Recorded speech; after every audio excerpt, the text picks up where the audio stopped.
Lena Cross thought she had escaped her past, until the day her 4-year-old son looked up at the most dangerous man in the city and smiled. 5 years of silence, 5 years of running, all shattered in a crowded farmer's market when Victor Romano's dark eyes locked onto the child who carried his unmistakable features. The underworld boss she'd fled without explanation now stood before the truth she'd hidden. Evan was his son, and Victor Romano never forgave those who betrayed him. Some secrets destroy lives, others ignite wars. Lena was about to discover which kind hers would be. If you're watching from anywhere in the world, drop your city in the comments below and hit that like button. I want to see how far Lena's story travels. Now, let's begin where everything fell apart.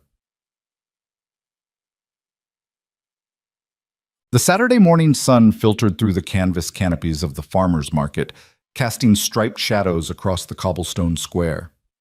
Lena Cross moved through the crowd with practiced efficiency, her hand firmly clasped around Evan's smaller one as they navigated between stalls overflowing with late summer produce. The air smelled of fresh basil and ripe peaches, and somewhere nearby, a street musician played acoustic guitar, the melody blending with the cheerful chaos of weekend shoppers. "Mama, can we get strawberries?" Evan tugged at her hand, his dark eyes so impossibly dark they were almost black, sparkling with 4-year-old enthusiasm. Lena smiled down at her son, her heart doing that familiar squeeze it always did when she looked at him. "Of course, baby. We'll get the biggest ones they have." It was a perfect morning, too perfect, perhaps. The kind of morning that made Lena almost believe she'd successfully outrun her past, that the quiet life she'd built in this anonymous city neighborhood was real and permanent. She'd been careful for 5 years. No social media, no contact with anyone from before, a different last name, a job at a diner where nobody asked questions. She'd become a ghost, and ghosts didn't get found. She should have known better. The shift in atmosphere was subtle at first, a ripple in the crowd's energy, conversations dropping to murmurs, heads turning toward the street. Lena felt it before she saw it, that old familiar tension that used to follow Victor Romano everywhere he went. Power had a presence, and his was unmistakable. The black SUV slid to a stop at the market's edge with predatory grace, its tinted windows reflecting the morning sun like dark mirrors. Lena's breath caught in her throat. She knew that vehicle, knew the statement it made, knew exactly who would emerge from it. "Mama?" Evan looked up at her, sensing her sudden stillness. "What's wrong?" "Nothing, sweetheart." The lie tasted bitter on her tongue. "Let's go look at those strawberries." But it was too late. The rear door of the SUV opened and Victor Romano stepped out into the sunlight. 5 years hadn't diminished him. If anything, time had only sharpened the edges. His tall frame was still wrapped in that same casual elegance, the dark suit probably worth more than 3 months of Lena's rent. His black hair was perhaps slightly shorter now, touched with the faintest hint of silver at the temples that only made him more devastating. But it was his face that stopped her cold, those sharp, aristocratic features that could shift from charming to lethal in a heartbeat, the strong jaw she'd once traced with her fingers, the mouth that had promised her everything and delivered only darkness. And those eyes. Even from 30 feet away, she could see them scanning the crowd with the calculated precision of a man who missed nothing, who assessed every situation for threats and opportunities with the instinct of someone who'd survived at the top of a very violent world for a very long time. Lena's first instinct was to run, grab Evan and disappear into the crowd, fade back into the anonymity that had protected them for 5 years. She took a step backward, her grip on Evan's hand tightening. That was her mistake. The movement caught Victor's attention. Their eyes met across the market square, and Lena watched recognition flash across his face like lightning. For one frozen moment, the world seemed to stop. The crowd faded, the music disappeared. Everything narrowed to that electric connection that had once consumed them both. Then Victor started walking toward her, and Lena's heart began to race. "Mama, you're hurting my hand," Evan complained, and Lena realized she'd been squeezing too hard. "I'm sorry, baby. She looked around frantically, searching for an escape route, but the crowd was too thick, the market too crowded. There was nowhere to go. Victor cut through the crowd like a shark through water, people instinctively stepping aside without even knowing why. His security detail, she could see them now, two large men in dark suits flanking him at a respectful distance, maintained a perimeter, but Victor himself seemed focused on only one thing: her. Lena's mind raced. What would she say? How could she explain? 5 years of silence, 5 years of hiding, and now, Lena. Victor's voice was exactly as she remembered it, deep, controlled, with that underlying edge that suggested violence was always just beneath the surface. He stopped a few feet away, his dark eyes searching her face with an intensity that made her skin prickle. It's been a long time. Victor. Her voice came out steadier than she felt. I didn't know you'd be here. Clearly. His gaze flickered over her, taking in the worn jeans, the simple cotton blouse, the complete absence of the designer clothes he'd once draped her in. She saw something flash in his eyes. Disappointment? Anger? She couldn't tell. You look different. So do you. It wasn't true. He looked exactly the same, except, Mama? Evan tugged at her hand again, and Lena felt her world tilt on its axis. Who's that man? Victor's eyes dropped to Evan for the first time, and Lena watched the exact moment everything changed. She saw his gaze sharpen, saw him take in Evan's features, the dark eyes, the strong chin, the way his hair grew in that same stubborn cowlick that Victor always complained about. She watched him do the math, saw understanding dawn across his face like a coming storm. When Victor looked back at her, his expression had gone completely cold. How old is he? The question was quiet, deadly. Lena's mouth went dry. Victor, how old is he? 4. The word barely made it past her lips. He just turned 4. The silence that followed felt like the moment before an execution. Victor's jaw tightened, a muscle jumping beneath his skin. His hands, which had been relaxed at his sides, slowly curled into fists. 4 years old. His voice was soft now, which was infinitely more terrifying than if he'd shouted. You left 5 years ago, Lena. Without a word. Without an explanation. Just gone one morning like you'd never existed. And now you're standing here with a 4-year-old boy who has my eyes. Mr. Romano? One of his security guards stepped closer, clearly sensing the tension. Is everything... Leave us! Victor didn't even look at the man. His gaze remained locked on Lena, pinning her in place like a butterfly on a board. Everyone, now! The guards retreated immediately, creating a buffer zone around them. The nearby shoppers, sensing danger with that primal instinct people develop in Victor's world, began to drift away. Within moments, they stood in a bubble of forced privacy in the middle of the crowded market. Evan, bless him, seemed oblivious to the adult tension crackling in the air. He was staring up at Victor with open curiosity, the way children do when encountering something new and interesting. You're really tall, Evan announced. Are you a basketball player? Despite everything, Lena saw Victor's expression flicker, just for a moment, something that might have been surprise or even the ghost of amusement. Then the ice returned. No, Victor said, his voice gentling slightly as he addressed Evan. I'm not a basketball player. What's your name? Evan Michael Cross. Evan stuck out his hand with the formal politeness Lena had taught him. I'm 4 years old. Do you know my mama? Victor stared at the small hand extended toward him, and Lena saw something crack in his armor. Slowly, he crouched down to Evan's level, bringing himself eye to eye with the son he'd never known existed. When he shook Evan's hand, his massive palm completely engulfed the small fingers. Yes, Victor said quietly. I know your mama. We're old friends. Oh. Evan considered this. Mama doesn't have many friends. Just Miss Caroline from the diner and sometimes the library lady. Victor's eyes cut to Lena, and she saw the fury there, barely contained. Is that right? We should go, Lena said quickly, reaching for Evan. We have to... You're not going anywhere. Victor stood, his hand moving with casual precision to grip Lena's wrist. Not hard enough to hurt, but firm enough to convey absolute control. We need to talk, privately. I don't think... That wasn't a request, Lena. His thumb pressed against her pulse point, and she knew he could feel her heart racing. You owe me a conversation, at minimum. Not here. Not with my car. Now. Victor's voice dropped even lower. Unless you'd prefer to have this discussion right here in front of everyone, I can make quite a scene when motivated. Lena knew that tone. It was the one that meant arguing was pointless, that resistance would only make things worse. She'd heard it before, in another life, when Victor Romano got his way simply because the alternative was unthinkable. Evan, she said carefully, crouching down to her son's level, we're going to go with this man for a little while. Mama needs to talk to him about something. Okay.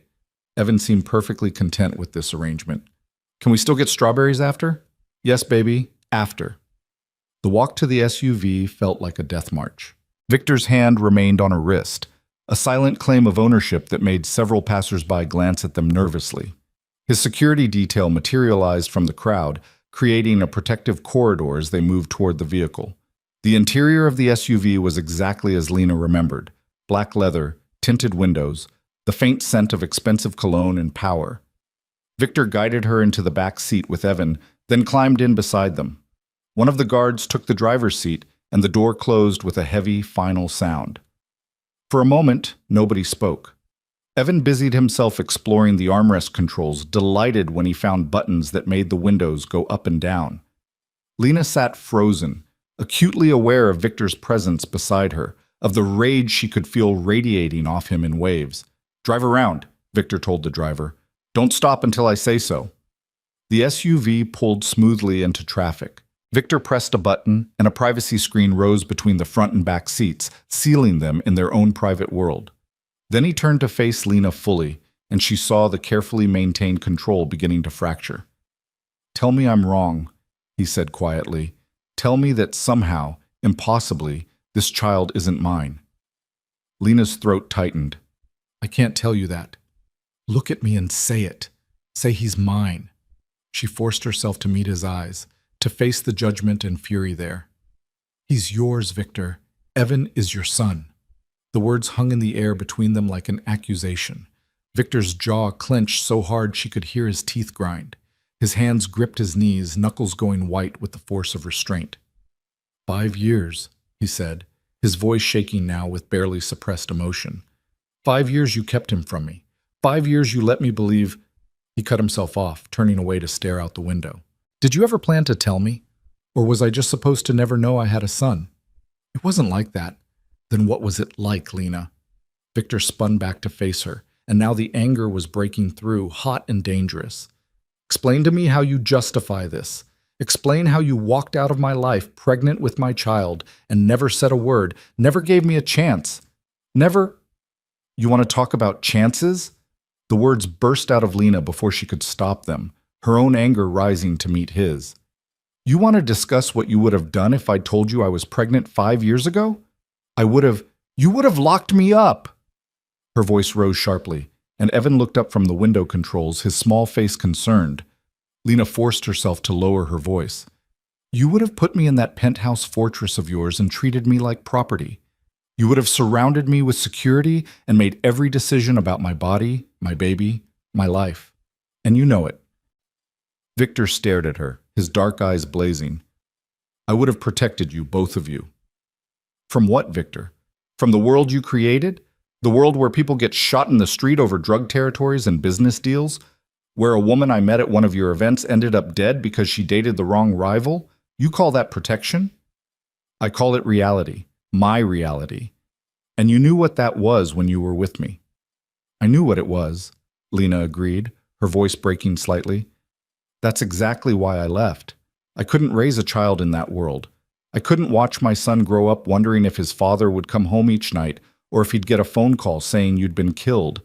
I couldn't— So you made the decision for both of us. Victor's voice was deadly quiet again. You decided I didn't deserve to know my own child. You decided I wouldn't be a good father. You decided everything, and I got no say. No choice. Nothing. Guilt twisted in Lena's stomach because he was right, at least partially. She had made those decisions alone, in the terrified darkness of a cheap motel room 3 states away, staring at a positive pregnancy test and knowing she could never go back. I was trying to protect him, she whispered. By keeping him from me. By raising him in, Victor gestured around them, encompassing everything they'd left behind at the market. What exactly have you given him, Lena? Based on those clothes you're wearing and the neighborhood where that farmer's market is located, I'm guessing it's not much. Does he go to a good school? Does he have everything he needs? Or have you been struggling, too proud or too scared to ask for help? The accuracy of his assessment stung. Lena worked double shifts at the diner most weeks just to keep them fed and housed. Evan's clothes came from thrift stores, his toys from garage sales. She'd had to put off a dental appointment for herself 3 times because she couldn't afford it. They were surviving, barely, but she'd told herself it was worth it for the safety of their anonymity. We manage, she said stiffly. You manage. Victor laughed, but there was no humor in it.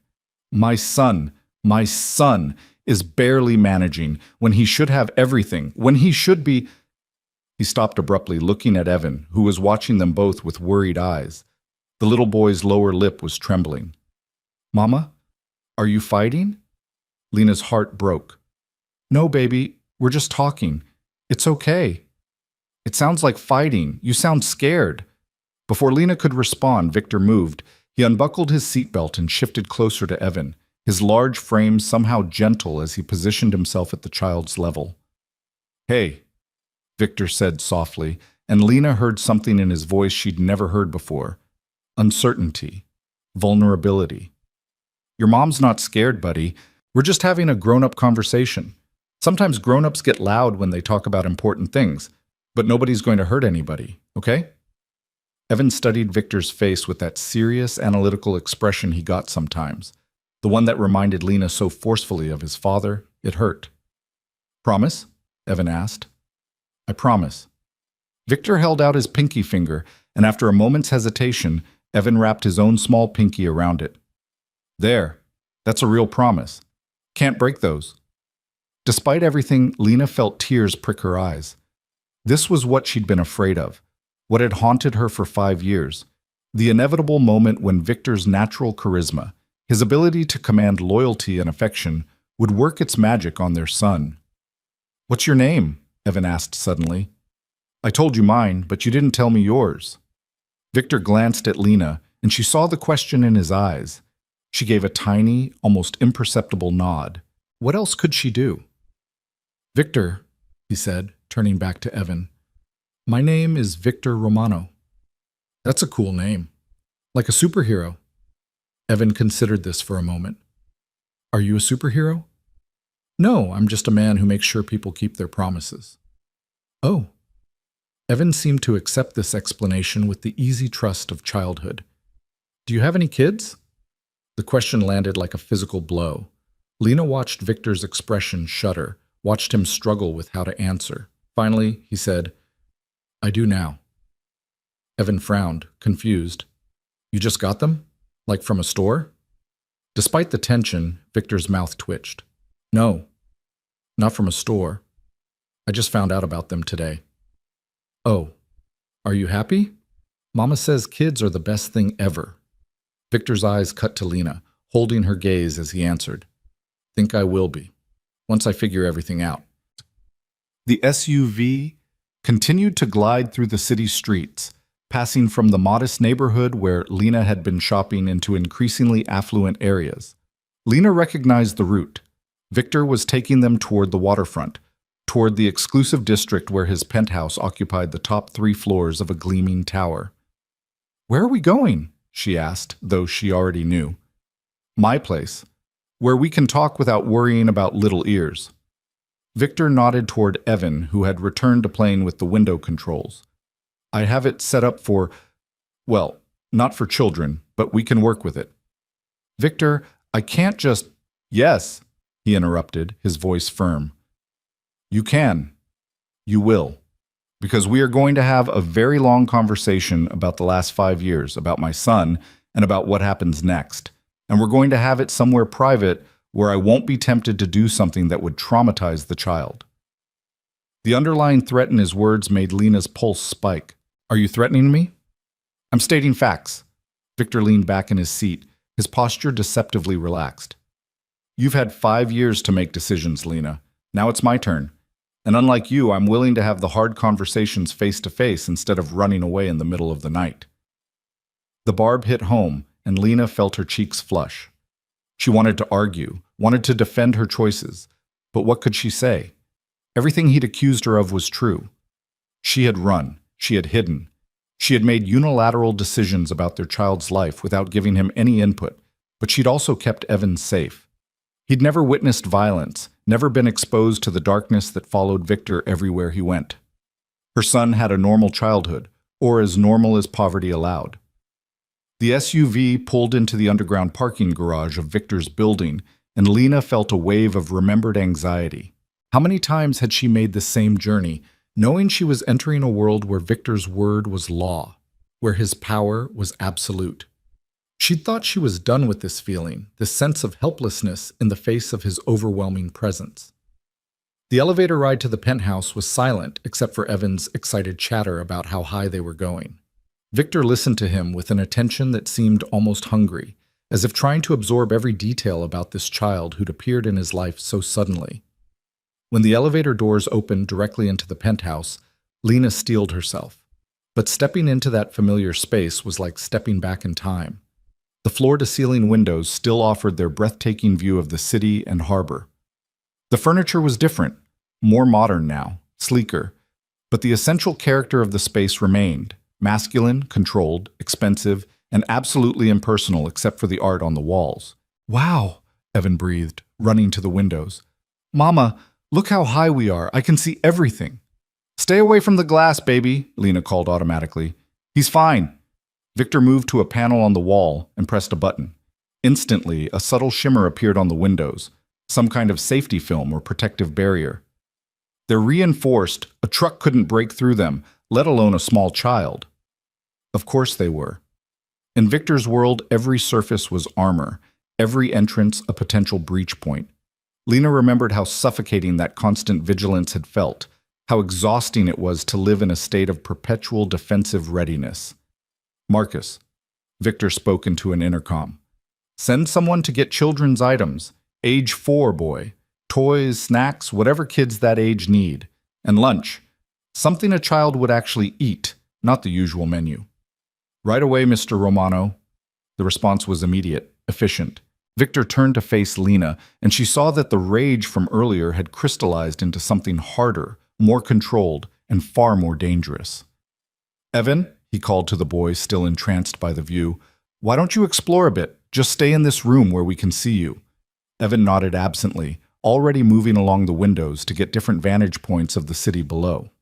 Victor gestured toward the seating area, a collection of low-leather sofas arranged around a glass coffee table. "Sit. We're going to talk, and you're going to tell me everything."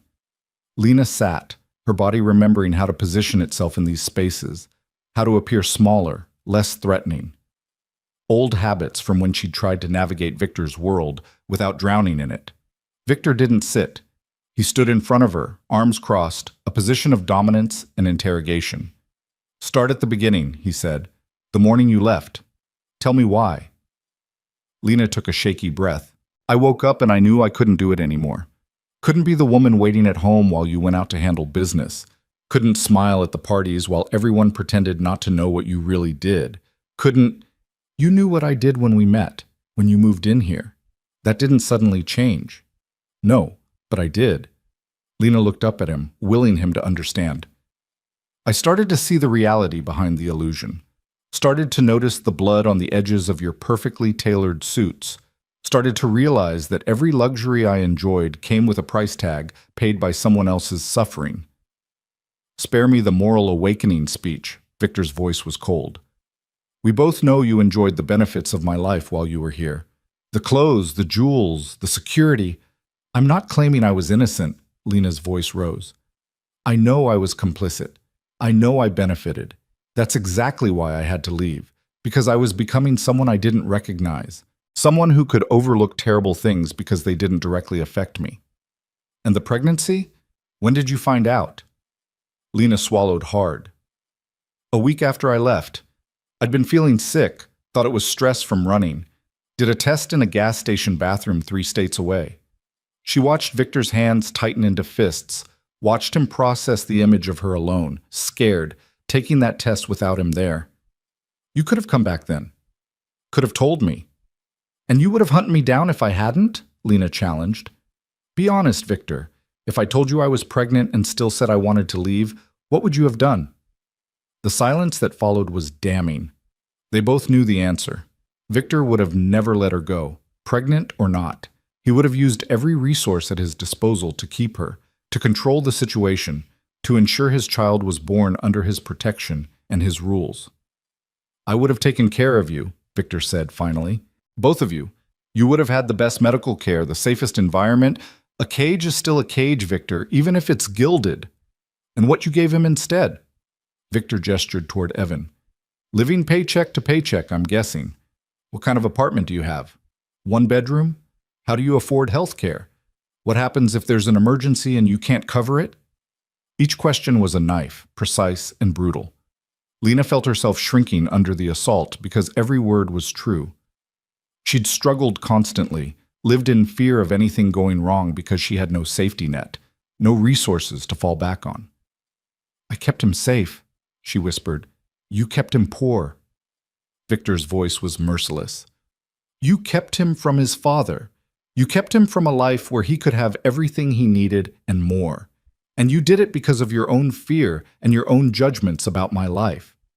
Your life gets people killed.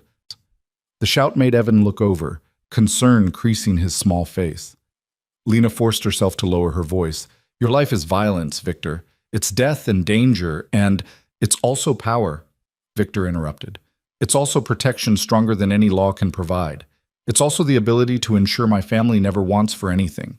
Yes, there are risks. Yes, there's darkness. But there's also security and strength and... He stopped, taking a visible breath to control himself. You made a choice for our son without knowing if I would have been a good father or not. You never gave me the chance to prove I could protect him, provide for him, love him. You just decided I wasn't worthy. The pain in his voice caught Lena off guard. She'd expected anger, threats, demands, but this raw hurt, this glimpse of genuine emotion beneath Victor's usual armor, that was harder to face. I was scared, she admitted quietly. I was terrified of bringing a child into your world, into the violence. And I was terrified that if I stayed, I'd lose myself completely, that I'd become so dependent on you, so molded to fit into your life, that I'd forget who I was. And then I'd be useless to our child, just another ornament in your collection. Victor stared at her for a long moment, his dark eyes unreadable. Then, unexpectedly, he sat down across from her, his posture shifting from aggressive to something almost defeated. You really think that's all you were to me? He asked quietly. An ornament? Lena hesitated. Weren't I? No. The single word carried weight. You were the only person in my life who saw me as something other than Victor Romano, crime boss and enforcer. You were the one space where I could be something close to normal. Do you think I let just anyone into this place? Into my private spaces? You were... He cut himself off, jaw tightening. It doesn't matter now. You made your choice. Before Lena could respond, there was a discreet chime from the elevator. Victor stood quickly, moving to intercept whoever was arriving before they could fully enter the penthouse. A young woman in professional attire stood in the elevator holding several shopping bags, her eyes carefully averted from the interior of the penthouse, clearly staff who knew better than to look too closely at Victor's private business. Mr. Romano, the items you requested. She held out the bags without making eye contact. Leave them there. And the food? Being prepared now, sir. 20 minutes. Good. You can go. The elevator doors closed and Victor carried the bags into the living area. He opened them one by one. Toys, coloring books, crayons, a stuffed animal shaped like a lion, juice boxes, and packages of what looked like cookies. Evan, Victor called. Come see what I got for you. Evan rushed over with the enthusiasm of any 4-year-old presented with new toys. His eyes went wide as Victor unpacked everything, laying it out on the coffee table like offerings. For me? Evan asked, disbelieving. All for you. But why? It's not my birthday. Victor glanced at Lena, something complicated passing across his face. Because I missed your last 4 birthdays. This is me starting to make up for that. Evan didn't understand the subtext, but he was thrilled nonetheless. He dove into the toys, pulling out action figures, and immediately beginning an elaborate imaginary game. Victor watched him with an intensity that made Lena's chest ache. She could see him cataloging every detail, the way Evan's face scrunched up in concentration, the animated sound effects he made, the unconscious grace in his movements that echoed Victor's own physicality. "He has your mannerisms," Victor said softly, not looking away from Evan. "The way he tilts his head when he's thinking, the way he gestures with his hands when he's excited. I can see myself in him." "I know." "Did you?" Victor finally turned to look at her. "Did you see me every time you looked at him? Did it make you regret leaving, or did you try to pretend those parts of him didn't exist?" "I saw you," Lena admitted, "every single day, and it was hard, but I never regretted him, not for a second. Just regretted me. I regretted us, the situation, the impossibility of it all." Victor was quiet for a moment, watching Evan play. Then he said, "Here's what's going to happen. You and Evan are moving in here, today." "What? No, absolutely not." "It's not a negotiation, Lena." Victor's voice was calm, factual. "My son is not going back to whatever inadequate situation you've been living in. He's going to be here, where he's safe, where he has everything he needs, where I can get to know him. You can't just—" "I can, and I am." Victor leaned forward, his elbows on his knees, his dark eyes boring into hers. "You kept him from me for 5 years. Don't expect me to be patient about making up for lost time. You want to argue about custody, about rights? I have lawyers who will bury you. I have resources you can't even imagine. And unlike you, I'm not afraid to use every advantage I have to ensure I get what I want. And what I want is my son in my life, permanently." "This is exactly what I was afraid of." Lena stood abruptly, her hands shaking with anger and fear. "You're trying to control everything, make all the decisions. Someone has to make decisions since you've proven your judgment is questionable at best." Victor stood as well, towering over her. "You made choices out of fear and selfishness. I'm making choices out of what's best for Evan. He deserves stability, security, opportunity. I can provide all of that." "What can you provide, Lena? More struggling, more barely making ends meet, more hiding from the world." "I can provide a normal life, a life where he's not surrounded by criminals and violence." "Mama?" Evan's small voice cut through their argument. He was standing now, clutching the stuffed lion, his eyes brimming with tears. "Please don't yell. I don't like it when people yell." Both adults froze. Lena immediately went to Evan, kneeling down to pull him into a hug. "I'm sorry, baby. I'm so sorry. We shouldn't have raised our voices." "Are you mad at Victor?" Lena looked up at Victor over Evan's head and saw her own guilt reflected in his face. "No, sweetheart. We're just trying to figure some things out. Grown-up stuff." "Does he have to leave?" Evan asked, and the question clearly surprised Victor. "I like him. He gave me toys, and he's really tall. Can he stay?" Lena's heart cracked a little. Of course Evan would be drawn to Victor. He'd never had a father figure, never had a man pay attention to him the way Victor had in just the last hour. How could she explain that the man offering toys and kindness was also the man whose world was built on violence and fear? "I'm not going anywhere," Victor said before Lena could answer. He moved closer, crouching down to Evan's level again. "In fact, I was hoping you and your mama might want to stay here for a while. Would you like that? This place has lots of rooms. You could even have your own room with all your toys." Evan's face lit up. "Really? My own room? I've never had my own room before. Mama and I share at our apartment." Lena saw Victor's expression harden at this revelation, saw judgment flash in his eyes at the reality of how they'd been living. "Well, you'd have your own room here," Victor continued, "and we could get you more toys. Whatever you want. And I could teach you things. Do you like games? Sports?" "I like drawing, and Mama reads to me every night, and I'm learning my letters." "I could read to you too, and we could draw together. Would you like that?"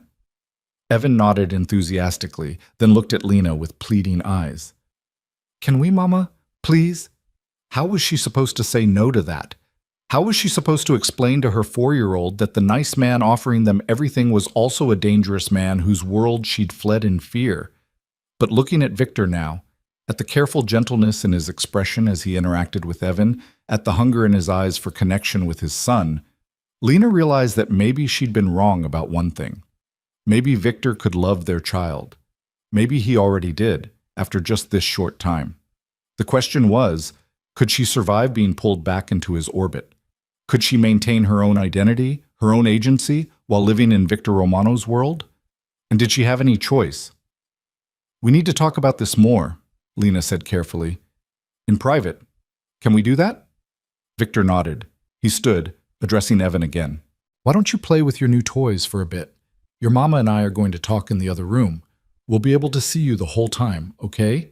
Right through that glass." He pointed to his study, which had a glass wall overlooking the main living area. "Okay, but you'll come back?" "I promise." Victor led Lena into the study, leaving the door open so they could see Evan playing with his new toys. The moment they had relative privacy, Victor turned on her. "We're not going to keep doing this back and forth in front of him. It's confusing him." "I agree, but Victor, you can't just demand we move in here. That's insane." "What's insane is you thinking you can keep living the way you have been. What happens when Evan needs medical care you can't afford? What happens when he starts school and needs supplies, field trips, all the things kids need? What happens when your car breaks down, or you lose your job and you can't make rent?" Victor's voice was low but intense. "You're one disaster away from losing everything, Lena. One emergency from having to choose between feeding your child and keeping a roof over his head. Is that really better than accepting my help?" "Your help comes with strings. It always does." "Of course it does. Everything comes with strings.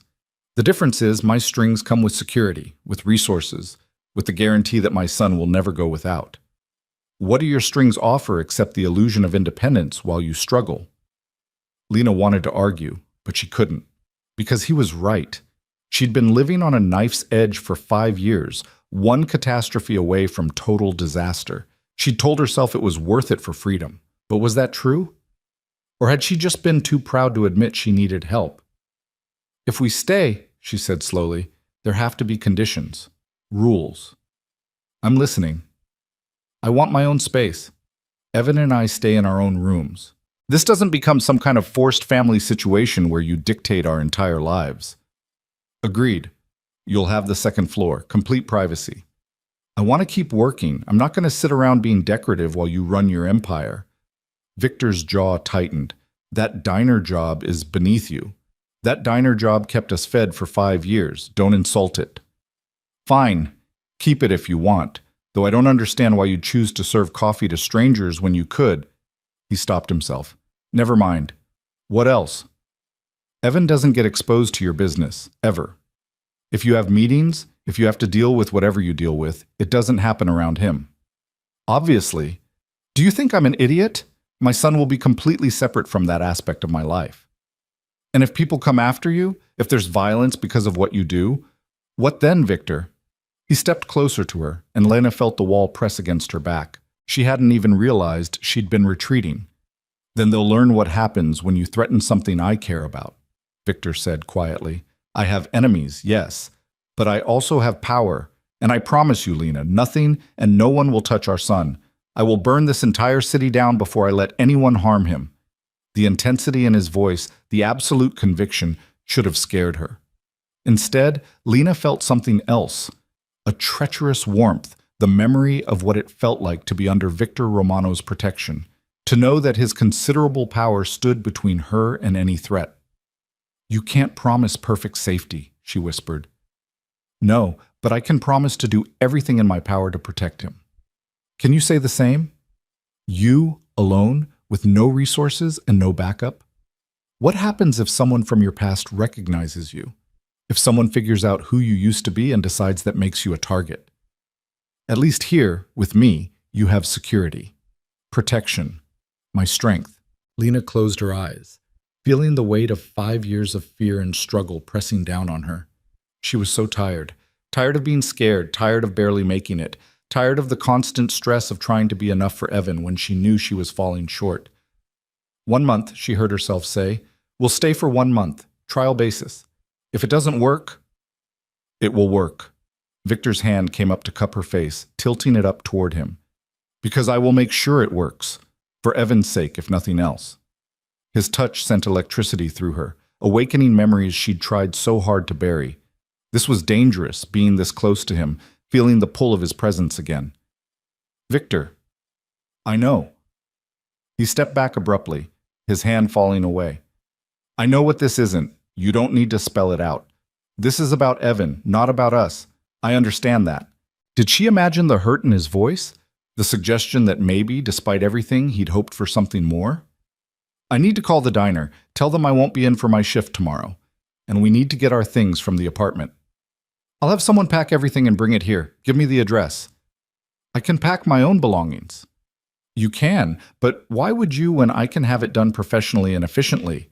Unless you have something there you don't want me to see. Lena thought of their small apartment, the worn furniture, the hand-me-down clothes, the evidence of just how far she'd fallen from the life she'd once lived with Victor. Pride made her want to refuse, to maintain control over this one small thing. But practicality won out. Fine. But nothing gets thrown away without my approval. Agreed. They stood there for a moment, the weight of the day pressing down on them both.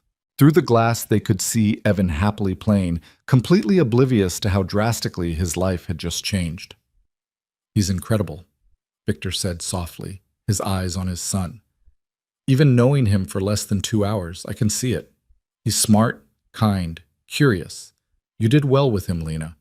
Whatever else I might think about your choices, you raised a good kid.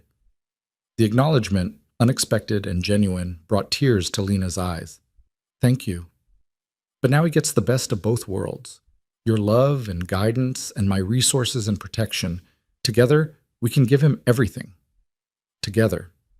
The word hung between them, loaded with possibilities and dangers, and the complicated history they shared. This doesn't mean we're together, Lena felt compelled to clarify. You understand that, right?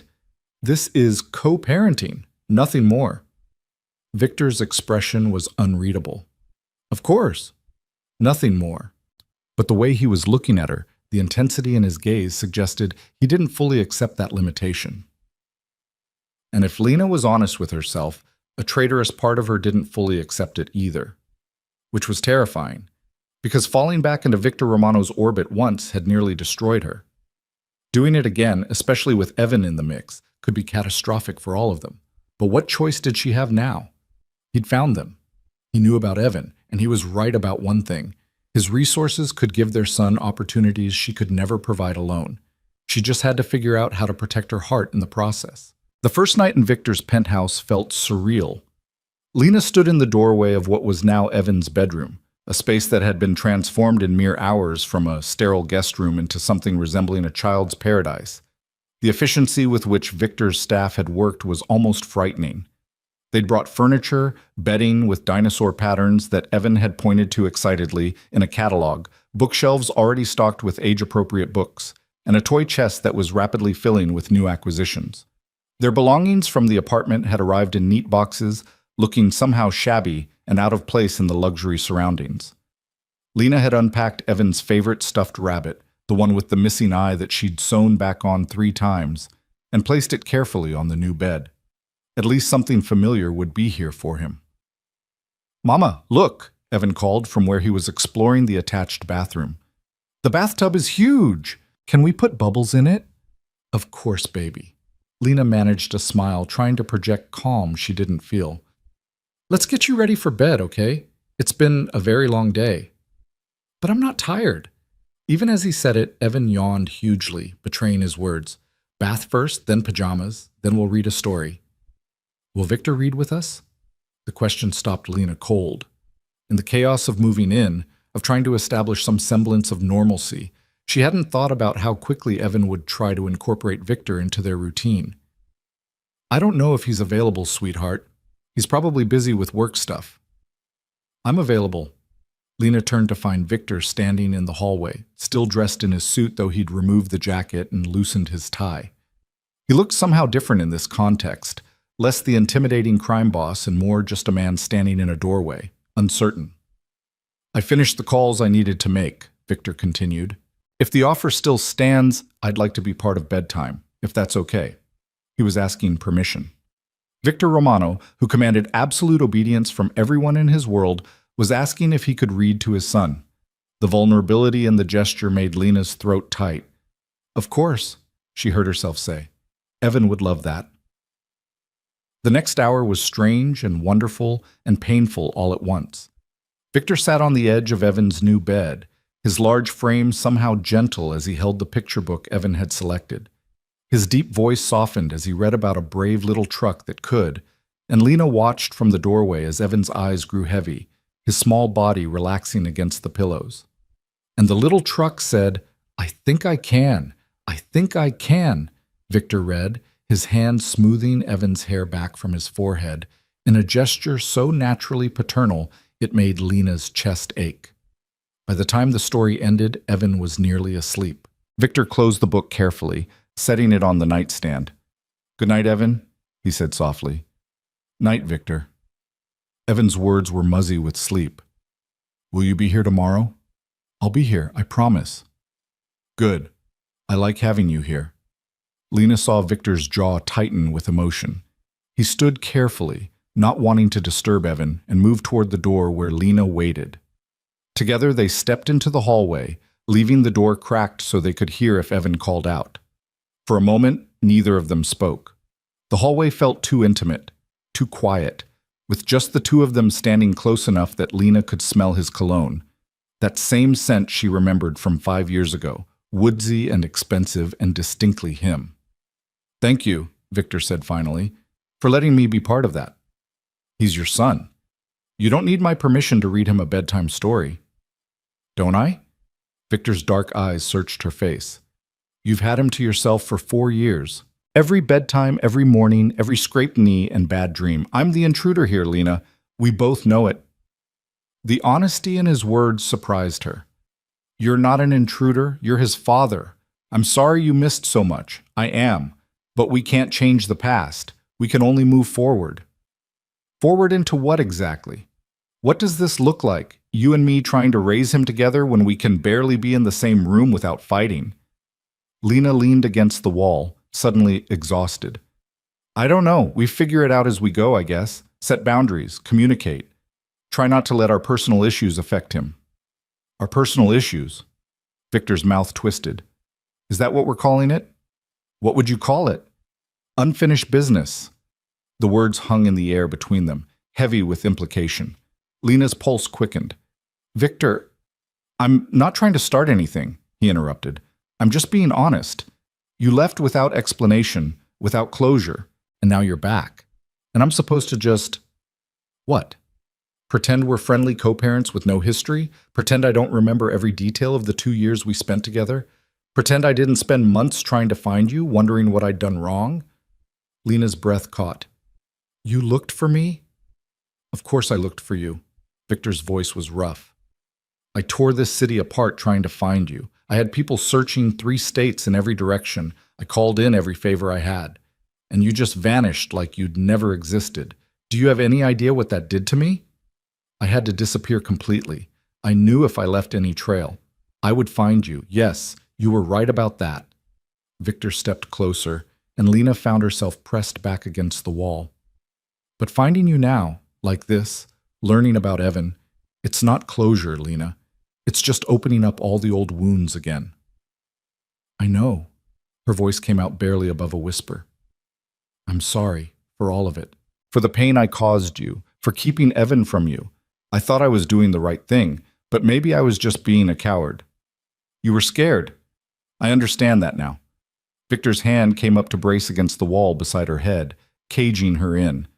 But we're past that now. We're here, together, whether we planned it or not. So we need to decide what this is going to be. Co-parents, Lena said firmly, even as her body betrayed her with its response to his nearness. That's all we can be. Why? Because anything else would be a disaster. We didn't work before, Victor. What makes you think we'd work now? Maybe because everything is different now. I'm different, you're different, and we have Evan, which changes everything. Having a child together doesn't mean we should be together. Doesn't it? Victor's other hand came up to cup her face, his thumb tracing her cheekbone. We created something beautiful together, Lena. We made a perfect little boy who has your stubbornness and my eyes. Doesn't that count for something? It counts for co-parenting, for putting him first, not for... She broke off as Victor leaned closer, his breath warm against her skin. Not for what? Not for admitting that there's still something between us? Not for acknowledging that I spent 5 years trying to forget you and failing? Not for recognizing that having you back in my space, in my life, is making me remember exactly why I couldn't let you go the first time? Lena's heart was racing now, her body responding to his proximity in ways her mind screamed were dangerous. This is exactly what I was afraid of. You trying to control everything, including me. I'm not trying to control you. Victor's voice dropped lower, intimate. I'm trying to understand what you want. Because I know what I want. I've always known.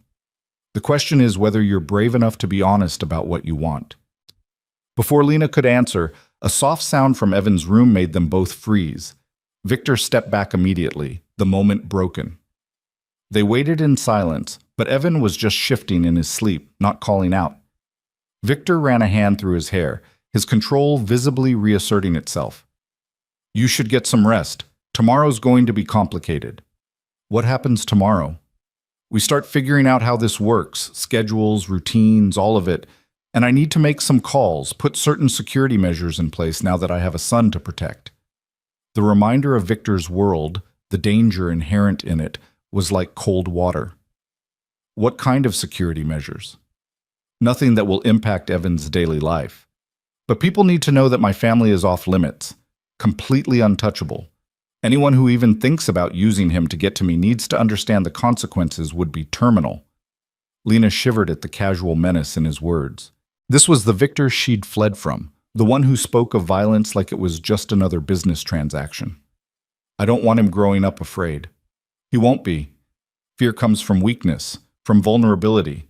My son will never be vulnerable. I'll make sure of it. By what? Teaching him to be like you? To see the world as something to dominate and control? Victor's expression hardened.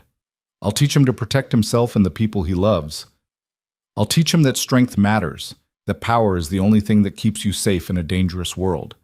And yes, if necessary, I'll teach him that sometimes violence is the answer when someone threatens what's yours. He's 4 years old. He won't be 4 forever. And when he's older, he'll need to understand the reality of who his father is, what that means, and how to navigate it safely. Lena felt tears prick her eyes. This is exactly why I left. This worldview, this acceptance of violence as normal. It is normal. In my world, it's survival. Victor's voice softened slightly. But I'm not going to expose him to it. Not until he's old enough to understand it. Until then, he gets to be a kid. A safe, happy kid who has everything he needs. Isn't that what you want? I want him to be good, to be kind, to see the world as something more than a battlefield. Then teach him that. You have your values, I have mine. Together, maybe we give him a balanced perspective. It wasn't the answer Lena wanted, but it was probably the best she was going to get. Victor Romano wasn't going to suddenly transform into a peaceful man. His nature was rooted in power and control, in the use of force to protect what he valued. She'd known that when she was with him before, and she knew it now. The question was whether she could live with it for Evan's sake. I'm going to bed, she said quietly. My room is where exactly? Next to Evan's. Connecting door if you want to leave it open. Victor gestured down the hallway. Everything you should need is already there. If you want anything else, just ask. I'll be fine. Lena. He caught her arm as she turned to go. I know this isn't what you wanted, coming back here, being in this situation. But I meant what I said earlier. I will do everything in my power to make this work, for Evan's sake and for yours. And what about for your sake? Victor's smile was slight, tinged with something that looked like old pain. I got what I wanted. My son under my roof, safe and protected. Everything else is secondary. But the way he was looking at her suggested that wasn't entirely true. Lena pulled her arm free and walked to her room, aware of Victor's eyes, following her until she closed the door. Only then did she allow herself to lean against it, her body trembling with the weight of everything that had happened. One day. It had been one day since Victor walked back into her life, and already everything was upside down. She was living in his penthouse, their son was sleeping in a room that probably cost more than a year of her salary, and Victor was looking at her like 5 years hadn't passed, like the wounds between them weren't still raw and bleeding. She pushed off the door and surveyed her new room. Like everything in Victor's world, it was beautiful and impersonal. A queen bed with expensive linens, minimalist furniture, a bathroom with a shower that could probably fit 6 people. Her meager possessions looked lost in all that space. Lena changed into pajamas, worn cotton that felt almost offensive against the luxury sheets, and tried to sleep. But every time she closed her eyes, she saw Victor's face. The anger when he'd learned about Evan, the tenderness when he'd read to their son, the hunger when he'd stood too close in the hallway. This was going to be harder than she'd thought. The next morning arrived too soon, announced by Evan's excited voice calling from his room. Lena stumbled out of bed, disoriented for a moment by the unfamiliar surroundings, then remembered where she was. She found Evan in the kitchen, sitting at the massive island while Victor stood at the stove making what appeared to be pancakes. The domestic scene was so unexpected that Lena stopped in the doorway, staring. "Mama!" Evan waved enthusiastically. "Victor's making pancakes. He says he can make them into shapes. Can he make a dinosaur?" Victor glanced over his shoulder, his eyes tracking over Lena's sleep-disheveled state in a way that made her acutely aware she wasn't wearing a bra under her thin pajama shirt. "Good morning," he said, his voice neutral. "Coffee's ready if you want some." "Thanks." Lena moved into the kitchen, hyper-aware of Victor's presence, of the way his eyes followed her as she poured coffee from the expensive machine on the counter. "I didn't know you cooked." "I don't, usually, but I figured Evan might like pancakes and the staff doesn't arrive until 8. "You have staff?"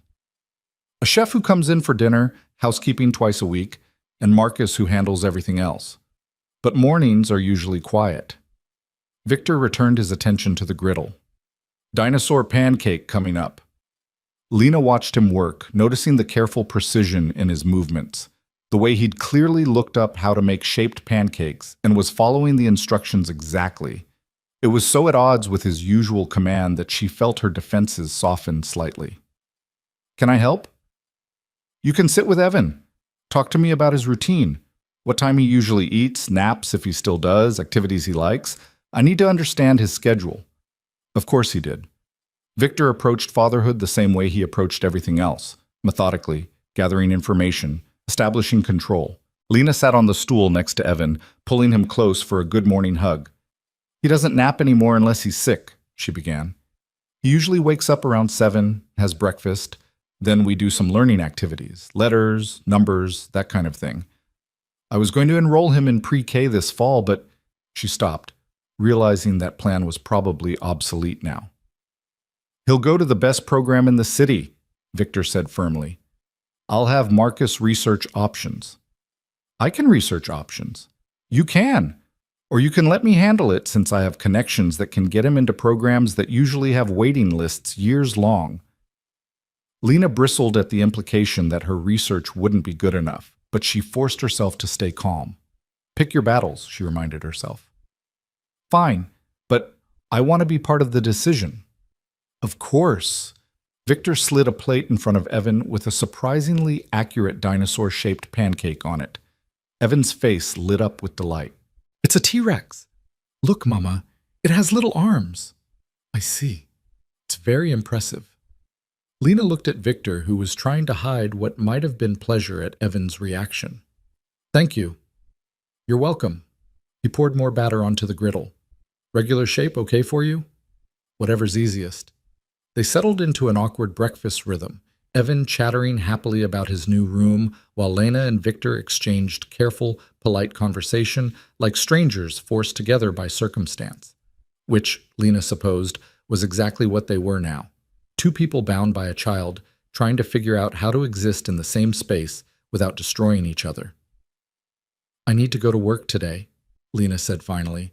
"My shift starts at 11. Victor's jaw tightened. "I thought we discussed this." "We discussed that I wanted to keep working. You didn't agree, but that doesn't mean I'm quitting." "Lena, Mama has to work." Evan said, syrup on his chin. That's how we pay for things. Not anymore, Victor said, his eyes still on Lena. Evan, your mama doesn't need to work at the diner anymore. I can pay for everything you need. But I like it when mama brings me pie, Evan said, confused. Lena felt anger surge through her. Don't use him to manipulate me. I'm not manipulating anyone. I'm stating facts. You don't need that job anymore. Maybe I want it. Maybe it's important to me to contribute, to maintain some independence. Independence from what? From me providing for my family? From being completely dependent on you for everything. Evan's face crumpled at their raised voices. Are you fighting again? Both adults stopped immediately. Lena took a breath, forcing calm into her voice. No, baby. We're just discussing something. Adults can disagree without fighting. It sounds like fighting, Evan said quietly. Victor moved around the island, crouching next to Evan's chair. You're right. We're being too loud. I'm sorry. Your mama and I are still learning how to talk to each other about things. You should use inside voices. That's what my teacher says at playgroup. That's very good advice. Victor glanced at Lena. We'll try to do better. After breakfast, Victor had to take some calls in his study. Lena used the time to shower and change, then helped Evan get dressed for the day. She was in his room, helping him pick out clothes from the new wardrobe that had been stocked overnight, when there was a knock on the doorframe. A woman stood there, probably in her 50s, with kind eyes and a professional demeanor. Miss Cross? I'm Maria. Mr. Romano asked me to introduce myself. I'll be helping with Evan while you're at work. Lena stiffened. I didn't agree to a nanny. Oh, I'm not a nanny, more of a household assistant. Mr. Romano thought you might need help transitioning, so I'm here if you need anything. But if you'd rather I go… No, I'm sorry. Lena forced herself to relax. That was rude. It's just been a very overwhelming few days. I understand completely. Maria's smile was genuine. I raised 3 boys of my own. I know how it is. But I'm here to help, not interfere. Whatever you need. Despite her initial resistance, Lena found herself grateful for Maria's presence. The older woman had a warmth that made the sterile penthouse feel slightly more welcoming, and Evan took to her immediately, showing her all his new toys with enthusiastic pride. At 10:30, Lena prepared to leave for her shift. She'd changed into her work uniform, a simple black dress and apron, and was pulling her hair back when Victor emerged from his study. You're really going? It wasn't a question. I told you I was. I could have someone drive you. I can take the bus like I always do. Not anymore. You're living here now. That makes you a potential target. Victor pulled out his phone. Marcus will drive you. He'll wait and bring you back when your shift ends. Victor, this isn't negotiable, Lena. You want to work? Fine. But you're going to do it safely. Marcus will be discreet. No one will even know he's there unless there's a problem. Lena wanted to argue, but she saw the immovable set to Victor's jaw. This was one of those things he wouldn't bend on. Fine. But he stays outside. I don't want him hovering while I'm working. Agreed. Marcus turned out to be the same man who'd driven them yesterday. Professional, quiet, and surprisingly good at being invisible. He dropped Lena at the diner without comment, then positioned himself across the street where he could watch the entrance. The diner was the same as always. Busy lunch rush, demanding customers. The familiar chaos that Lena had navigated for 5 years. Her coworker Caroline cornered her the moment she had a chance. Where were you yesterday? You never miss shifts without calling. Family emergency. I'm sorry, I should have called earlier. Everything okay? Lena thought about how to answer that. Was everything okay? Her entire life had been turned upside down. She was living with her ex-lover, who also happened to be a crime boss, and their son was being showered with luxuries she could never have provided. It's complicated, she settled on. Complicated how? You look stressed. Just some stuff I need to figure out. But I'm fine. Except she wasn't fine. As the shift went on, Lena found herself increasingly distracted. She kept thinking about Evan back at the penthouse, wondering what he and Maria were doing, whether Victor had come out of his study to spend time with him. She kept thinking about this morning's argument, about the way Victor looked at her, about how easily she could fall back into his orbit if she wasn't careful. When her shift finally ended, Marcus was waiting exactly where she'd left him. The drive back to the penthouse was quiet, giving Lena time to steel herself for whatever awaited. She found Evan and Victor in the main living area, both sitting on the floor surrounded by blocks. They'd built an elaborate city, complete with towers and bridges, and Evan was directing Victor on where the next piece should go with the authority of a tiny architect. "Mama!" Evan jumped up when he saw her. "Look what we built! Victor helped, but I made most of the design decisions." "Most of the design decisions," Victor corrected with a slight smile. "I see. It's very impressive. We made a hospital and a fire station and everything, and Victor says tomorrow we can go to the park if you say it's okay." Lena looked at Victor, who stood and brushed off his hands. He'd changed from this morning suit into dark jeans and a simple black shirt that somehow made him look more dangerous, not less. "The park?" she asked. "There's one not far from here. Gated, private, safe. I thought Evan might enjoy some outside time. Can we, Mama? Please?" How could she say no to that hopeful face? "Sure, baby, if Victor says it's safe." "It is. I'll have security do a sweep beforehand." Of course he would, because in Victor's world, even a simple trip to the park required military-level planning. "How was work?" Victor asked as Evan returned to the block city, already planning expansions. "Fine. The usual." "You hate it, don't you?" Lena looked at him sharply. "What?" "The diner. The work. You're miserable there." "I'm not miserable. It's a job. You used to have ambitions. You were in school for graphic design when we met. What happened to that?" "Life happened. Pregnancy. A baby. Trying to survive. Design school wasn't exactly compatible with being a single mother." Victor's expression tightened. "It could be now. You could go back, finish your degree." "With what time?" "I have Evan to take care of." "You have me now, and Maria, and whatever other help you need. You could have the life you wanted, Lena. You just have to be willing to accept it." The offer was tempting, dangerously so. Lena had given up on her dreams years ago, had locked them away as impossible luxuries. But having them suddenly within reach again, it made her want things she'd convinced herself she didn't need. "I'll think about it," she said quietly. "That's all I ask." That night, after another bedtime routine where Victor read to Evan, Lena found herself unable to sleep again.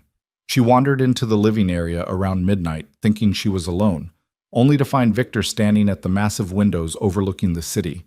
He was holding a glass of what looked like whiskey, his posture tense despite the late hour. He didn't turn when she approached, but she knew he'd heard her. "Can't sleep?" he asked. "Too much on my mind." "Welcome to my world. I haven't slept well in 5 years." Lena moved to stand beside him, maintaining careful distance. "Because of your business?" "Because of you." He finally looked at her, and the rawness in his expression made her breath catch. "I tried to move on. Had relationships, told myself you were just another woman who'd passed through my life. But none of them were you. None of them understood me the way you did. None of them made me want to be better." "Victor, I'm not saying this to pressure you. I'm saying it because it's true. You asked me yesterday what I wanted. I want my son. But I also want you. Not as a transaction, not as an obligation, but because even after 5 years, even after everything, I still—" He cut himself off, turning back to the window. Lena's heart was pounding. "You still what?" "It doesn't matter. You made it clear where you stand." "You're right. It doesn't matter." But even as she said it, Lena felt the lie in the words. Because standing here in the darkness with Victor, feeling the pull of his presence, she was remembering exactly why she'd fallen for him in the first place. And that was the most dangerous thing of all. The silence stretched between them, heavy with everything unsaid. Lena knew she should leave, go back to her room, maintain the distance she'd insisted was necessary. Instead, she found herself staying, drawn to Victor's presence like a moth to flame despite knowing how badly she could get burned. "Tell me about these 5 years," Victor said finally, his voice low. "Not the facts. Not the logistics of how you survived. Tell me what it was really like." Lena wrapped her arms around herself, the question cutting deeper than she'd expected. "It was hard. Terrifying sometimes. I was alone in a city where I knew no one, pregnant, running out of money. I got the job at the diner when I was 6 months along. My boss, Jerry, he took pity on me. Didn't ask questions when I couldn't provide references. You could have come back. No, I couldn't. Because the moment I walked back into your world, I would have lost myself completely. You would have taken over, made every decision, wrapped me up in protection so tight I couldn't breathe. Victor's jaw tightened, but he didn't argue. They both knew she was right. When Evan was born, Lena continued, her voice softening, I was alone. No family, no friends. Just me and a midwife in a clinic that barely qualified as medical. And when they put him in my arms for the first time, when I saw those eyes, your eyes, I cried for hours. Because he was so perfect and so beautiful, and because you weren't there to see him. She heard Victor's breath catch, saw his knuckles go white around his glass. I wanted to hate you, she whispered. Wanted to convince myself that leaving was entirely your fault, that you were this monster who didn't deserve to know his son. But every time Evan smiled, every milestone he hit, I thought about you. Wondered if you'd be proud.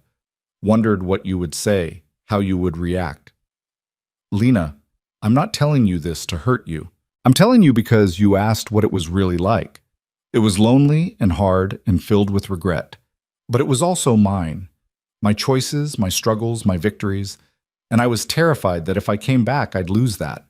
I'd become an extension of you again instead of my own person. Victor set his glass down on the window ledge with careful precision, then turned to face her fully. Is that what you think you were to me? An extension, property? Weren't I? No. The word was fierce. You were the only person in my life who wasn't afraid to tell me when I was wrong, who challenged me, who saw past the power and the reputation to the man underneath. You were never property, Lena. You were... He stopped, seeming to struggle with the words. You were everything. The admission hung in the air between them, raw and honest. Lena felt tears prick her eyes because she'd never heard Victor speak like this, never seen him this vulnerable. Then why did it feel like I was drowning? She asked softly. Why did I wake up every morning feeling like I was disappearing? Because I'm an idiot who didn't know how to love you without trying to control you. Victor moved closer, and Lena found herself rooted to the spot, unable to retreat. I grew up in a world where control equals safety, where showing weakness gets you killed. I didn't know how to be with you without applying those same rules, and I lost you because of it. Victor, let me finish. He was close enough now that she could see the flecks of lighter color in his dark eyes, could feel the heat radiating from his body. These 5 years taught me something.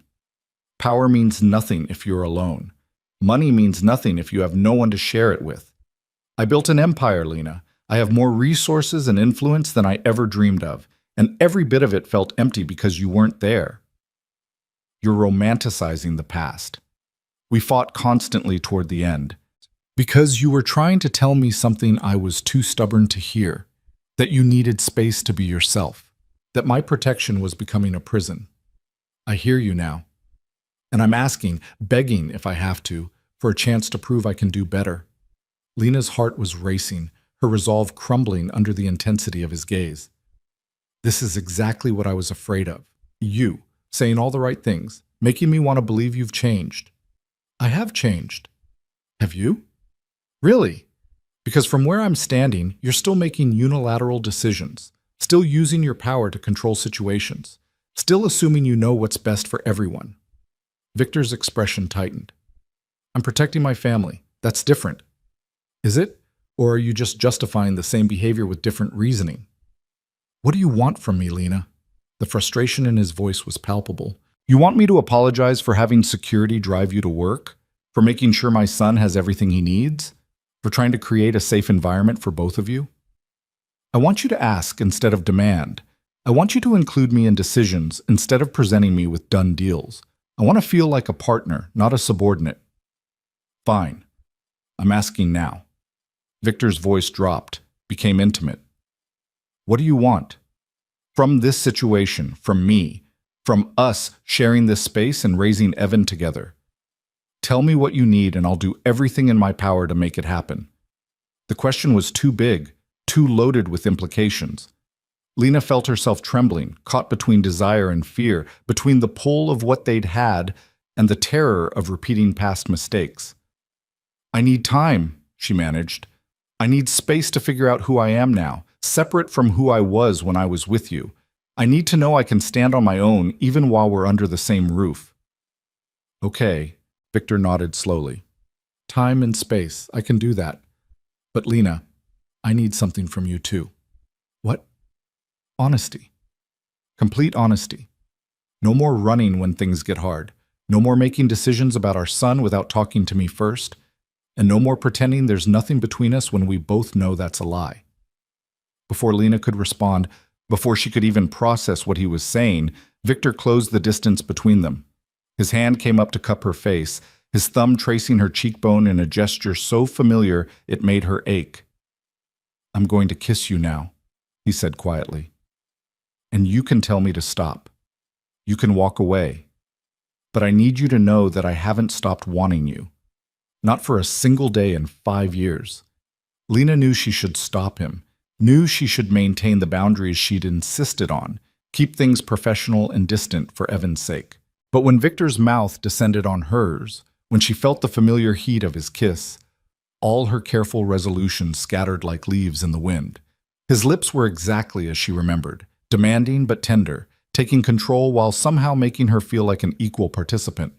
His other hand slid to the small of her back, pulling her flesh against him, and Lena's body responded with muscle memory that 5 years hadn't erased. She kissed him back with a desperation that surprised her, her hands fisting in his shirt as if anchoring herself to something solid in a world that had tilted off its axis. This was dangerous, reckless, everything she'd promised herself she wouldn't do. But it felt inevitable, like trying to hold back the tide. When they finally broke apart, both breathing hard, Victor rested his forehead against hers. Tell me you didn't feel that, he murmured. Tell me there's nothing left between us. I can't. The admission cost her, but she forced it out. I can't tell you that. Then stop fighting this. Stop pretending we're just two people coexisting for our son's sake. We're more than that. We've always been more than that. More complicated, you mean? Lena pulled back, needing distance to think clearly. Victor, one kiss doesn't change the fundamental problems we had. It doesn't change your world, your business, the danger that follows you everywhere. I know that, but it proves we still have something worth fighting for, or something that will destroy us both if we're not careful. I'll take that risk. Well, I won't. The words came out sharper than Lena intended. I have Evan to think about. I can't just dive back into this and hope it works out. There's too much at stake. Victor's expression shuddered, the vulnerability disappearing behind his usual mask of control. You're right. I'm sorry. I shouldn't have. No, I'm sorry. Lena pressed her hands to her face, overwhelmed. I'm sending mixed signals. I know that. It's just, this is all happening so fast. 2 days ago, I thought I'd never see you again. Now we're living together and you're kissing me and I don't know which way is up anymore. Then let's slow down. Victor's voice was carefully neutral now. We focus on Evan, on creating a stable environment for him. Everything else can wait. But even as he said it, Lena could see in his eyes that he didn't believe the words any more than she did. The attraction between them was a living thing, impossible to ignore or suppress. They could pretend to focus solely on co-parenting, but the underlying tension would always be there, waiting to explode. The next 2 weeks fell into an uneasy routine. Victor left early most mornings for business Lena didn't ask about, returning in time for dinner and bedtime with Evan.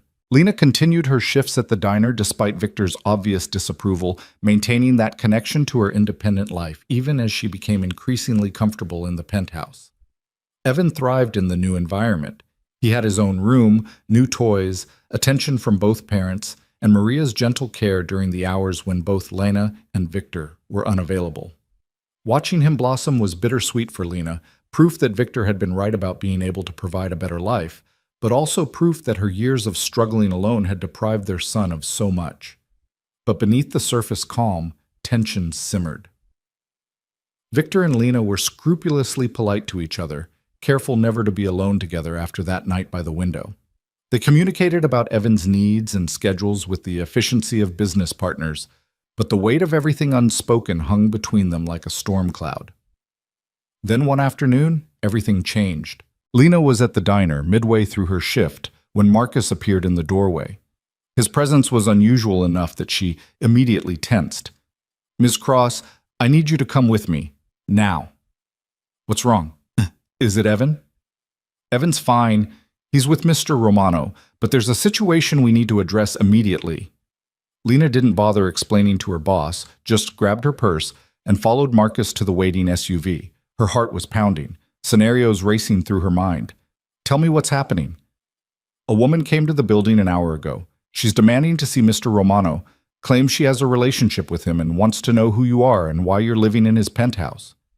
Lena's stomach dropped. "What kind of relationship?" "I don't know the details, but Mr. Romano thought you should be there when he handles it." The ride back felt endless. When they finally arrived, Lena found Victor in the main living area, his posture rigid with barely controlled anger. A woman sat on one of the sofas, stunning, elegant, dressed in designer clothes that screamed money and privilege. She looked up when Lena entered, her eyes cold and assessing. "So this is her," the woman said, her voice dripping with disdain. "The mystery woman who's moved into Victor's space. I have to say I expected someone more impressive." "Isabella, enough." Victor's voice was hard. "Lena, this is Isabella Moretti. We had an arrangement that ended 6 months ago. She seems to think that gives her the right to show up unannounced and make demands." "An arrangement?" Isabella laughed, the sound brittle. "Is that what you're calling it? We were together for 2 years, Victor. I thought we had an understanding. We had an agreement. No commitments, no expectations. You knew what it was from the beginning. And then she shows up." Isabella's gaze raked over Lena with obvious contempt. "Who is she? Some charity case you're feeling guilty about?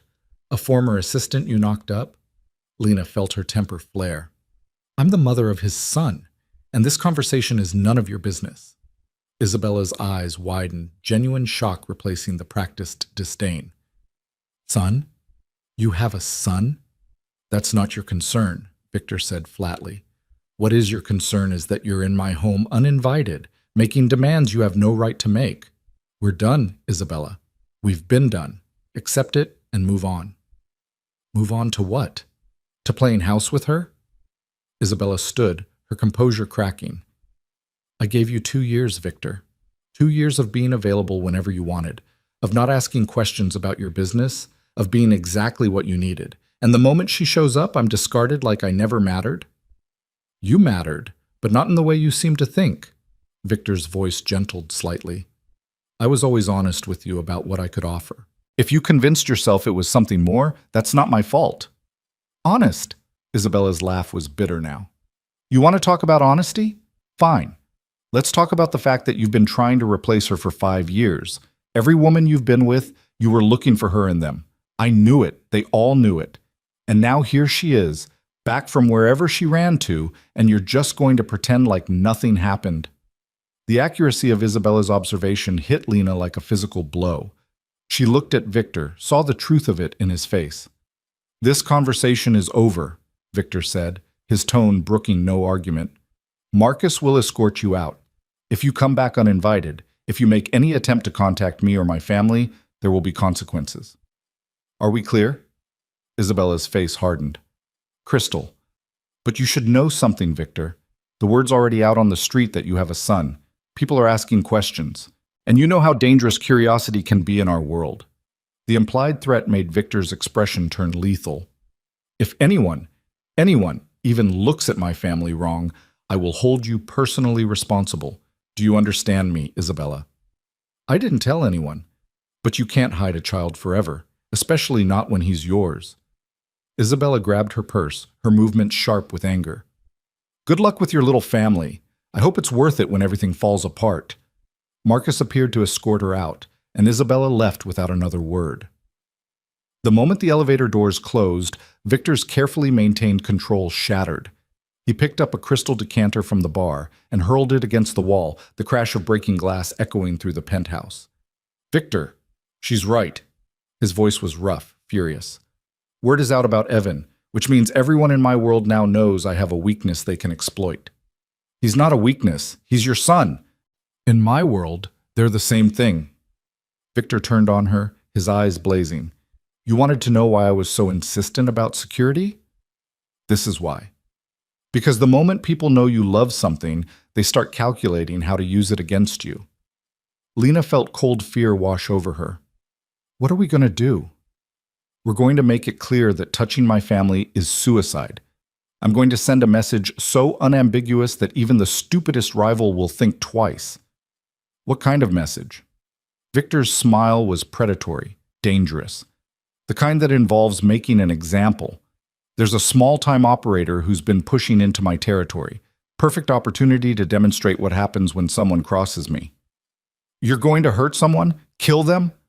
I'm going to protect what's mine. Victor moved closer, and Lena saw the crime boss in full force now. The man who'd built his empire through violence and fear. You wanted honesty? Here it is. My world is brutal. It's bloody. And the only way to keep you and Evan safe is to be more brutal, more bloody than anyone else. So yes, I'm going to make sure everyone knows that my family is untouchable. This is insane. We should just leave. Go somewhere you're not known. Start over. There is nowhere I'm not known, and running would make us look weak, vulnerable. The only way through this is strength. Victor gripped her shoulders, his intensity almost frightening. I need you to trust me. Can you do that? Lena wanted to say no, wanted to grab Evan and run like she had 5 years ago, but she looked into Victor's eyes and saw something she hadn't expected, genuine fear beneath the rage. He was terrified for them, for what might happen if he didn't establish absolute dominance. I trust you to protect Evan, she said carefully. I'm not sure I trust your methods. My methods have kept me alive and powerful for 15 years. They'll keep our son safe too. Before Lena could respond, Evan's voice called from his room. Mama, I heard a loud noise. What broke? The reality of their situation hit Lena like a sledgehammer. Her son was growing up in a world where breaking glass and threatening violence were becoming normalized, where his father's solution to danger was more danger, where safety came at the cost of other people's suffering. I'll go check on him, she said quietly, pulling away from Victor's grip. She found Evan in his room, looking worried. Lena gathered him into a hug, breathing in his little boy's smell, feeling the solid warmth of him against her chest. Everything's okay, baby. Victor just accidentally knocked something over. Is he mad? No, sweetheart, just having a bad day. Can I make him feel better? I could draw him a picture. Lena's heart squeezed painfully. Her sweet, empathetic son who wanted to comfort the man who'd just threatened violence as casually as discussing the weather. That's very kind, Evan. I'm sure he'd love that. As Evan settled at his desk with crayons and paper, Lena returned to the living area. Victor was on his phone, his voice cold and clipped as he gave orders she didn't want to understand. When he ended the call, he looked at her with an expression that dared her to judge him. It's done. By tomorrow morning, everyone will know the cost of threatening what's mine. And what exactly will they know, Victor? That you're willing to destroy lives over perceived threats? They'll know that my family is sacred, that anyone who even thinks about using Evan or you to get to me will regret it for whatever brief time they have left to live. Lena wrapped her arms around herself, feeling cold despite the warmth of the penthouse. This is why I left. This casual acceptance of violence, this willingness to hurt people. This is why you're safe now, because I'm willing to do what others won't to protect the people I love. The word hung between them, love. Victor had said it so easily, so naturally, as if it was obvious. But it was the first time he'd used that word about them, about her, in all the years they'd known each other. Don't, Lena whispered. Don't say things like that. Why not? It's true. I love our son, and I still love you despite everything. Despite the 5 years, despite the anger, despite knowing you might never feel the same way.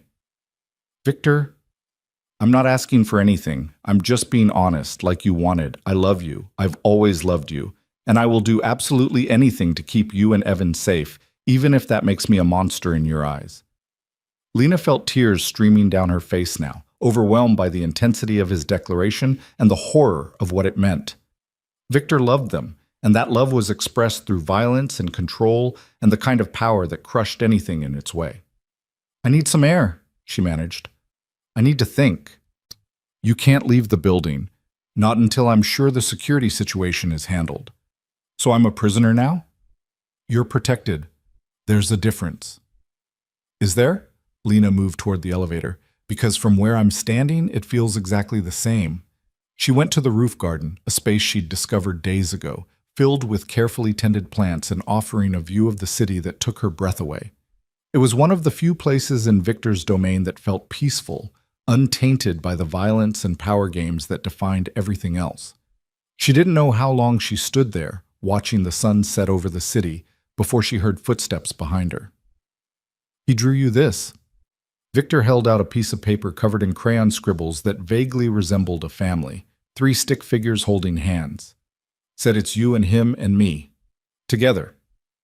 Lena took the drawing with shaking hands, staring at Evan's innocent representation of what he thought their family was. Happy. United. Simple. He doesn't understand, she said softly. He doesn't know what you really are, what this life really means.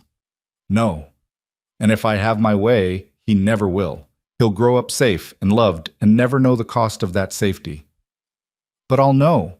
I'll always know that his happiness is built on other people's suffering. Victor was quiet for a long moment.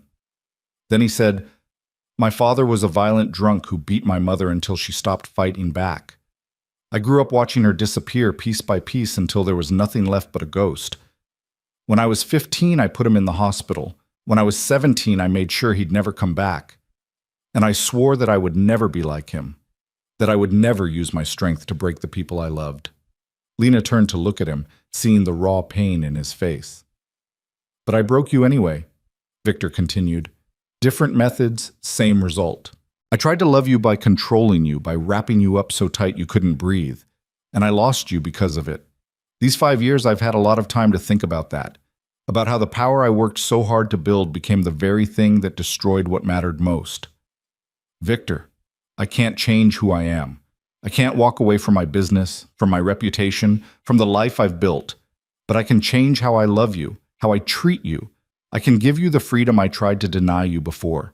I can include you in decisions instead of making them for you. I can be better than my father, better than the man I was 5 years ago. Can you? Lena asked softly. Or are you just saying what I want to hear? I don't know. The honesty in his admission surprised her. I've never tried to be a father before, never tried to balance love with freedom, protection with autonomy. I'll probably screw it up, but I want to try. For Evan. And for you, if you'll let me. Lena looked down at Evan's drawing, at the simple happiness it represented, and felt something in her chest crack open. She was tired of fighting, tired of being afraid, tired of pretending she didn't still feel something for the man standing beside her. One condition, she said finally. Anything. You talk to me. Before you make decisions that affect us. Before you send messages that might put us in danger. Before you do anything in the name of protecting us. You talk to me first. We make decisions together, like actual partners. Victor nodded slowly. I can do that. It won't be easy for me. I'm used to acting fast, making calls without consultation, but I'll try. That's all I'm asking, for you to try. They stood together on the roof as darkness fell over the city, neither touching but somehow closer than they'd been since Lena had walked back into Victor's life. Below them, the city pulsed with life, some of it beautiful, some of it ugly, all of it complicated and messy and real, just like them. The week following Isabella's confrontation brought unexpected changes. Victor, true to his word, began consulting Lena before making decisions. It started small, asking her opinion on Evan's pre-K options instead of simply announcing his choice, discussing the security protocols he wanted to implement rather than just implementing them. Each conversation was stilted at first. Victor clearly struggling against his instinct to command rather than collaborate, but Lena saw the effort and appreciated it. Evan flourished under the attention of both parents. He'd started calling Victor Papa without anyone teaching him to, the word slipping out naturally one morning at breakfast. Lena had watched Victor freeze mid-motion, his coffee cup suspended halfway to his mouth, before a smile transformed his usually guarded expression into something warm and achingly vulnerable. Say that again? Victor had asked softly. What, Papa? Evan had looked up from his pancakes, confused by the reaction. Nothing. I just like hearing it. Now, 3 weeks into their new arrangement, Lena found herself in the uncomfortable position of watching Victor be a genuinely good father. He read to Evan every night without fail, even when business calls ran late. He'd learned to make the dinosaur pancakes Evan loved, mastering the technique with the same focused intensity he applied to everything else. He played endless games of blocks and cars, his deep voice providing sound effects that sent Evan into peals of delighted laughter. And he was patient in a way Lena had never seen him be with anyone else. When Evan had a tantrum over bedtime, Victor didn't raise his voice or demand obedience. He crouched down to Evan's level, speaking quietly until the storm passed. When Evan was scared of a nightmare, Victor sat by his bed until he fell back asleep, his large hand gentle on their son's small back. It was devastating to watch because it proved what Lena had always feared, that Victor could have been part of Evan's life all along, that her son had missed out on this connection because of her choices. The guilt ate at her, especially in quiet moments when she caught Victor looking at Evan with such fierce love it made her chest ache. "You're thinking too hard again," Victor said one evening after Evan was asleep. They'd fallen into a habit of sharing a drink on the terrace after bedtime, a space where they could talk without the pressure of their son's presence. "Just observing." "Observing what?" "You, with Evan. You're good with him." Victor's expression was unreadable. "You sound surprised." "I am, a little. You're so different with him than you are with everyone else." "He's my son. Of course I'm different with him." Victor swirled the whiskey in his glass, watching the amber liquid catch the light. "Every moment I spend with him, I'm acutely aware of the time I missed. 4 years of firsts I can never get back. His first smile, first steps, first words. You got all of that, and I got nothing." The pain in his voice was raw, and Lena felt her ever-present guilt intensify. "I'm sorry. I know you are. And I'm trying not to hold it against you. But sometimes—" He cut himself off, jaw tightening. "Sometimes what?" "Sometimes I look at him and I'm angry all over again, furious that you made that choice without me. And then I feel guilty for being angry because I can see how much you love him, how hard you worked to give him a good life. It's complicated." "Everything about us is complicated," Lena said quietly. They sat in silence for a moment, the city lights twinkling below them like fallen stars. Then Victor said, "I need to tell you something about the Isabella situation." Lena's stomach tightened. "What about it?" "I took care of it, made it clear through certain channels that my family is off limits. There was some pushback from a rival crew, but it's been handled." "Handled how?" "Do you really want to know?" Lena thought about it, weighing her need for honesty against her desire to maintain plausible deniability. Finally, she said, "Yes, I want to know." Victor studied her for a long moment, as if assessing whether she could handle the truth. Then he said, "There was a confrontation. 3 men who thought they could leverage knowledge about Evan to gain advantage in a territory dispute. They were wrong. They're in the hospital now, and they'll carry the scars as a reminder of their mistake." "You had them beaten." "I had them taught a lesson. There's a difference." "Is there?" Lena heard the echo of her earlier question, the same circular argument they kept having. "Yes, because they're alive. If I'd wanted to send a stronger message, they wouldn't be. I exercised restraint." "Restraint," Lena repeated, the word bitter on her tongue. "That's what you call putting people in the hospital?" "In my world, yes." Victor's voice was calm, factual. "You want me to apologize for protecting our son?" "I won't. Those men knew the risks when they decided to use a child as leverage. They faced the consequences of that choice." Lena wanted to argue, to condemn his actions, but she found she couldn't. Because as much as she hated the violence, she understood the logic behind it. In Victor's world, perceived weakness invited attack. The only way to keep Evan truly safe was to make the cost of threatening him so high that no one would dare try. "I hate that this is our reality," she said softly. "So do I. But it's the reality we have, so we make the best of it." Victor set down his glass and turned to face her fully. "I know this isn't the life you wanted. I know you'd prefer Evan grow up in some peaceful suburb where the biggest threat is a skinned knee from falling off his bike. But that's not an option for us. So we do what we can to give him as normal a childhood as possible while keeping him safe. That's the balance we have to strike. And when he's older, when he starts asking questions about what you do, about why we have security everywhere, about why other kids' fathers don't live like this, then we tell him age-appropriate versions of the truth. We don't lie, but we don't burden him with details he's too young to process. And we make sure he knows he's loved, that both his parents would do anything to protect him. Victor paused. We give him choices we never had. The choice to walk away from this life if he wants. The choice to be something different. Would you really let him walk away? If he wanted nothing to do with your business? Yes. The answer was immediate, certain.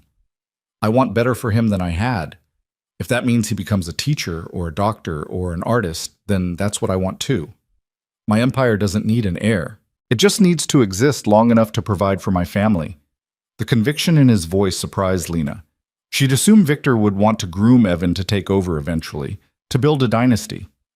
Hearing him say otherwise shifted something in her understanding of him. You've really thought about this. I've thought about nothing else for 3 weeks. What kind of father I want to be. What kind of life I want for my son. What kind of man I need to become to give him that life. Victor's eyes met hers, intense and searching. And what kind of relationship I want with his mother. Lena's breath caught. Victor, I know we agreed to focus on co-parenting. I know you need space and time. But I'd be lying if I said I didn't want more. I look at you every day and I remember what we had. And I wonder if we could have it again, but better this time. Healthier. I don't know if we can. Why not? Because people don't really change, Victor. Not fundamentally. You're still the man who solves problems with violence. I'm still the woman who ran instead of fighting for what she wanted. Those core patterns don't just disappear because we want them to. Maybe not. But we can learn new patterns, build new habits, choose differently than we did before. Victor moved closer, and Lena found herself unable to retreat. I'm not the same man I was 5 years ago, Lena. Loss changed me. Loneliness changed me. And becoming a father is changing me still. I'm not saying I'm perfect or that I won't make mistakes, but I'm trying to be better. Doesn't that count for something? It counts for a lot, Lena admitted. But trying isn't the same as succeeding. What happens the first time we have a real disagreement? The first time I make a choice you don't like? Will you revert to your old patterns of control and dominance? I don't know, probably. But you'll call me on it and I'll have to adjust. That's how relationships work, isn't it? We stumble, we course correct, we keep trying. In normal relationships, maybe. But nothing about us is normal. No, Victor agreed, a slight smile playing at his lips. Nothing about us has ever been normal. But maybe that's okay. Maybe we don't need normal. We just need honest and committed and willing to fight for each other instead of against each other.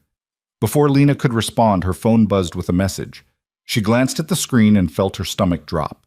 It was from Caroline at the diner. Jerry's selling the diner. New owners taking over next month. Thought you should know. Victor noticed her expression change. What is it?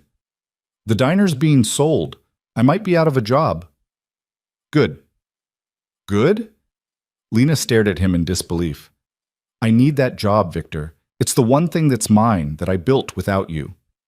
You don't need it. You haven't needed it since you moved in here. The only reason you're still working there is pride and stubbornness. It's not about need, it's about independence. Independence from what? From me? From the resources I can provide? That's not independence, Lena. That's just refusing help out of spite. The argument escalated quickly, all the careful détente of the past weeks shattering under the weight of their fundamental disagreement. Lena accused Victor of trying to control her life. Victor countered that she was being irrationally attached to struggle for its own sake. They were both raising their voices, neither willing to back down, when Evan appeared in the doorway. Stop fighting. His small voice cut through their argument like a knife. Tears streamed down his face, and his whole body shook with the force of his crying. I don't like it when you fight. Make it stop. Both adults froze, the sight of their terrified son instantly dousing their anger.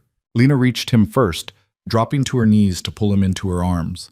I'm so sorry, baby. We're sorry. We didn't mean to scare you. You always fight now, Evan sobbed against her shoulder. You say you're not fighting, but you are. I can hear it in your voices. Are you going to leave again, Mama? Are you going to take me away from Papa?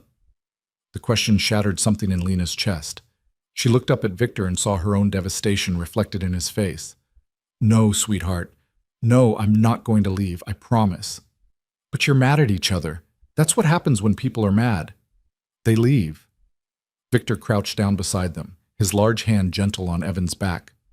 Hey, buddy, look at me. He waited until Evan's tear-filled eyes met his.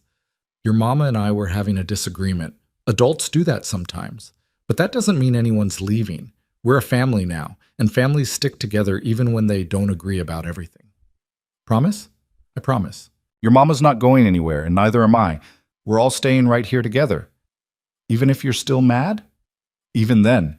Because being mad at someone doesn't mean you stop loving them. Evan sniffled, processing this. Then he looked at Lena. Do you love Papa, Mama? The question hung in the air, impossible to avoid or deflect. Lena felt Victor's gaze on her, waiting for her answer. She could lie, could deflect, could tell Evan that love was complicated and he'd understand when he was older.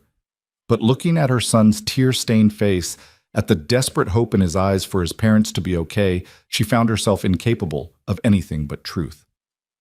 Yes, she whispered. I do.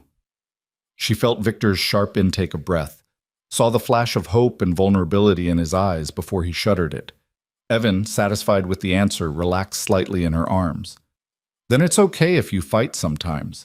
Teacher says people who love each other can still disagree, but you have to say sorry after. You're absolutely right, Lena looked at Victor. I'm sorry for yelling. I'm sorry too.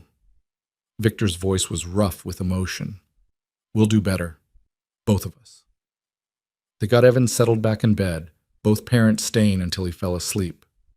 When they finally returned to the terrace, the earlier argument felt distant and unimportant compared to what had just been revealed. Did you mean it? Victor asked quietly. What you told Evan. Lena knew she could backtrack, claim she'd only said it to comfort their son. But she was tired of lying, tired of pretending her feelings were simpler than they were. Yes, I never stopped loving you, Victor. Even when I hated you, even when I was terrified of you, I still loved you. That was the problem. I loved you so much I was losing myself, and I didn't know how to stay and keep my identity intact. And now I'm still figuring it out, but I think... She paused, gathering courage. I think maybe we could try. Really try. Not just coexist for Evan's sake. But it has to be different this time. You have to actually let me in. Let me be part of decisions. Trust me to be strong enough to handle your world. I do trust you. You're one of the strongest people I know. You survived 5 years alone with a child, built a life from nothing, kept going even when it must have been impossibly hard. If that's not strength, I don't know what is. Then prove it. Stop trying to protect me from everything. Stop making unilateral decisions about my life. Treat me like a partner, not a possession. Victor was quiet for a long moment, his expression thoughtful. Then he said, The diner. You're right that I shouldn't have dismissed your concerns about losing the job. So let's talk about it properly. Why is it important to you to keep working there? The question, asked without judgment or agenda, surprised her. Because it's the one thing I built on my own. When I had nothing, when I was pregnant and alone and terrified, Jerry gave me a chance. That job represents my ability to survive, to provide for myself and Evan. Giving it up feels like admitting I can't make it without you. But you don't have to make it without me. We're together now. My resources are your resources. In theory, yes. But what happens if we don't work out? If we try this relationship thing and it falls apart? Then I'm back to square one, except now I've given up everything I built independently. Understanding dawned on Victor's face. You're keeping an escape route open in case you need to run again. Can you blame me? Last time I left, I had nothing. No safety net, no backup plan. It was terrifying. I don't want to be in that position again. Okay, I understand that. So what if we created a real safety net? Not a job that barely pays enough to survive, but actual financial security that's yours regardless of what happens between us. What do you mean? A trust fund in your name. Enough money that you'd never have to worry about supporting yourself or Evan, no matter what. Completely separate from my accounts, no strings attached. Would that give you the security you need to let go of the diner job? Lena stared at him, shocked by the offer. You'd do that? Just give me access to that much money? It's not giving you anything. It's ensuring the mother of my child is taken care of, and it removes the financial power imbalance between us. You won't stay with me because you have to. You'll stay because you want to. That's a lot of trust. You trusted me with our son. I can trust you with money. Victor's smile was slight but genuine. Besides, you're not going to run off to Tahiti and abandon Evan. You're too good a mother for that. The offer was tempting, solving the exact problem that had been plaguing Lena. But accepting it felt like crossing a line, admitting she was willing to build a life fully entangled with Victor's again. I need to think about it, she said finally. Take all the time you need. The offer stands whenever you're ready. They stood together in comfortable silence for a while. The earlier tension dissipated. Finally, Victor said, You should know something else. About the security situation. Lena tensed. What about it? Word is spread effectively. No one's going to come after Evan or you. But there are still risks inherent in my business, and I need you to be aware of them. There's a shipment coming in next week that some people aren't happy about. Nothing directly threatening to us, but it's going to cause ripples. What kind of shipment? Victor hesitated, clearly weighing how much to tell her. Then he seemed to make a decision. Weapons, high-end, military grade. Normally I don't deal in arms, but this is a favor for an ally, and the profit margin is substantial. It'll shore up our position significantly. Our position. My position. But it affects you and Evan by extension. If something goes wrong, if there's an attempt to intercept or steal the shipment, there could be violence. I'm telling you this because you asked to be included in decisions that affect our family. This affects our family. Lena felt sick. And you're doing it anyway? The deal is already in motion. Backing out now would make me look weak, unreliable. That's more dangerous long-term than seeing the deal through. So we just wait and hope no one gets killed? We prepare for contingencies and hope for the best. That's all we can ever do. The casual acceptance of potential violence made Lena's skin crawl. But this was Victor's world, the world she'd chosen to re-enter when she agreed to stay. She couldn't change him or his business. All she could do was decide whether she could live with it. Will you be there at the shipment? Yes, I need to oversee it personally to ensure everything goes smoothly.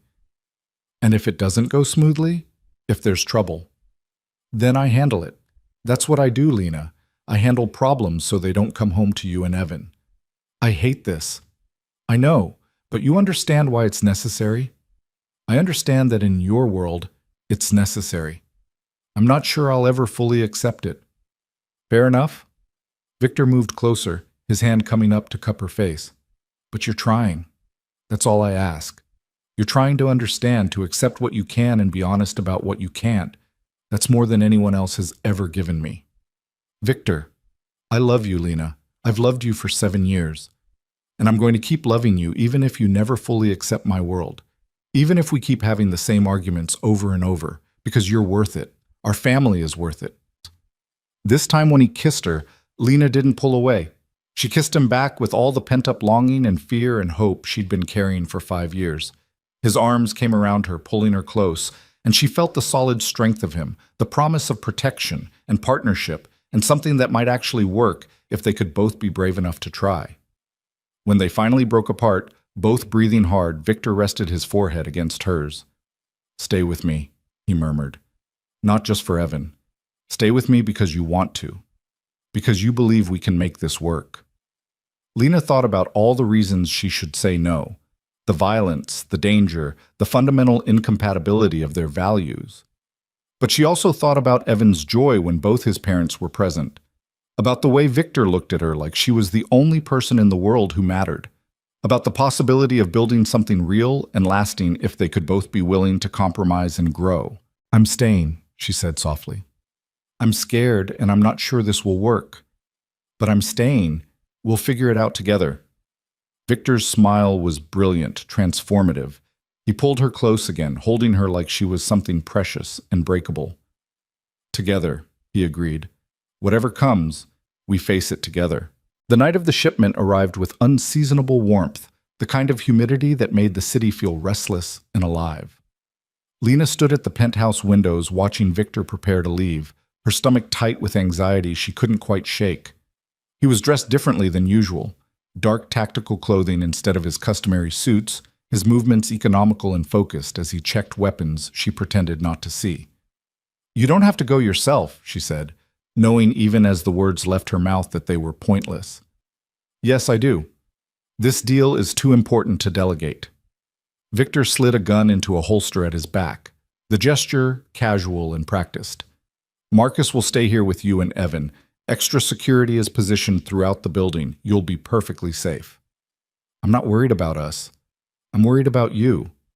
Victor crossed to her, his hands settling on her shoulders. "I've done this 100 times before. I know how to handle myself." "That doesn't make me less worried." "I know." He kissed her forehead, a gesture that had become familiar over the past week since they'd officially decided to try being together. "But I'll be back before dawn, and then we can start planning that family trip Evan keeps asking about." Evan had been lobbying for a beach vacation, his 4-year-old imagination captured by pictures of sand and waves in a book Victor had bought him. The idea of the three of them somewhere peaceful and normal had grown increasingly appealing to Lena as the days passed. "Be careful," she said, gripping his shirt. "Please." "Always am." Victor kissed her properly this time, deep and thorough, as if memorizing the taste of her. When he pulled back, his dark eyes were intense. "I love you. I love you too. Come home safe." After he left, Lena checked on Evan, sleeping peacefully, clutching his stuffed rabbit, before settling in the living room with a book she couldn't focus on. The minutes crawled by with agonizing slowness. Marcus stood his post near the elevator, professional and silent, while Lena tried not to imagine all the things that could go wrong. Around midnight, her phone buzzed. A text from Victor. "Shipment secured, heading back soon." Relief flooded through her, tension she hadn't fully acknowledged releasing from her shoulders. She was about to text back when she heard it, a soft sound from the hallway leading to Evan's room. Probably nothing.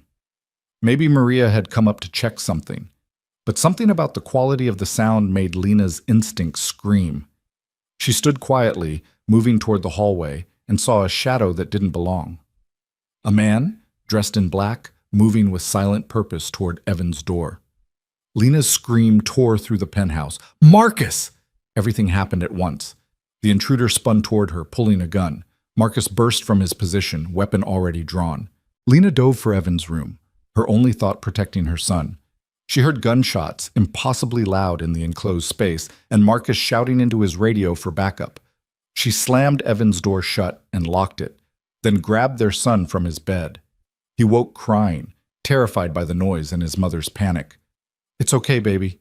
It's okay. We're okay." Lena carried him into his bathroom, the most interior room with the fewest entry points, and locked that door too. Her hands shook as she pulled out her phone and called Victor. He answered on the first ring. "Lena, what's wrong?" "Someone's here. In the penthouse. Marcus is—" "There were gunshots, Victor. Someone tried to get to Evan." The silence on the other end was more terrifying than shouting would have been. When Victor spoke again, his voice was ice and fury. "Are you safe right now? Where are you?" "Evan's bathroom. Door's locked. I have him. Stay there. Don't open the door for anyone except me or Marcus. I'm 10 minutes away. Backup is already mobilizing." A pause, then softer. "I need you to stay calm, Lena. Can you do that?" "Yes." She pulled Evan closer, covering his ears as more sounds came from beyond the doors, shouting, running footsteps, what might have been more gunfire. "Hurry. I'm coming. Nothing will touch you or our son. I promise you that." The next minutes were the longest of Lena's life. She sat on the bathroom floor with Evan in her lap, singing softly to him to cover the sounds of whatever was happening beyond their locked doors. She thought about every choice that had led to this moment, leaving Victor, coming back, agreeing to stay. Had she made a terrible mistake? Had her desire for this relationship, this family, put their son in danger? Then she heard Victor's voice, loud and commanding. "Lena, it's me. Open the door." She stumbled to her feet, still holding Evan, and unlocked the bathroom door with shaking hands. Victor stood there, his face a mask of controlled fury, blood splattered on his tactical gear, though he didn't appear injured. Behind him, she could see Marcus and several other security personnel, and what looked like two men in restraints on the floor. "Are you hurt?" Victor's hands were immediately on her, checking for injuries with gentle urgency. "Either of you?" "No, we're okay. Scared, but okay." Lena felt tears streaming down her face now that the immediate danger had passed. "What happened?" "Later. First, let's get you both somewhere secure." Victor lifted Evan from her arms, and their son immediately buried his face in his father's neck, small body shaking with residual fear. "Hey, buddy, you're safe now. Papa's got you." They were moved to Victor's personal quarters, a space Lena had never entered before, with reinforced walls and what appeared to be a safe room built into the structure. Victor settled Evan on the bed, the little boy refusing to let go of his father's shirt. "I want to stay with you and Mama," Evan said, his voice small and frightened. "Don't want to be alone." "You won't be. We're all staying together tonight." Victor looked at Lena. "All of us." It took another hour before Evan finally fell asleep between them, exhausted by fear and adrenaline. Only then did Victor carefully extract himself and gesture for Lena to follow him into the adjoining sitting room, leaving the door open so they could see Evan sleeping. "Tell me everything," Lena said, her voice steadier now but still edged with fear. "Who were they? How did they get in?" Victor's expression was granite. Two men hired by a rival organization. They bypassed security using credentials that should have been impossible to acquire. Someone inside my organization gave them access. "Inside? You mean someone you trusted? Someone who will regret that choice for whatever brief time they have left." Victor's voice was cold, absolute. "But that's not the important part. The important part is this never should have happened. My security should have been impenetrable. Instead, you and Evan were put at risk in what was supposed to be the safest place in the city." Lena saw something she'd never seen in Victor before, genuine fear beneath the anger. He'd been terrified, she realized, terrified of losing them. "But we're okay. Marcus stopped them. You got here in time." "Barely. If you hadn't screamed when you did, if Marcus had been even seconds slower—" Victor cut himself off, his hands curling into fists. "I can't do this, Lena. I can't put you through this, either of you." "What are you saying?" "I'm saying maybe you were right 5 years ago. Maybe this life, my life, is too dangerous. Maybe the best thing I can do for you and Evan is let you go somewhere safe, somewhere my enemies can't use you against me." "Victor, no.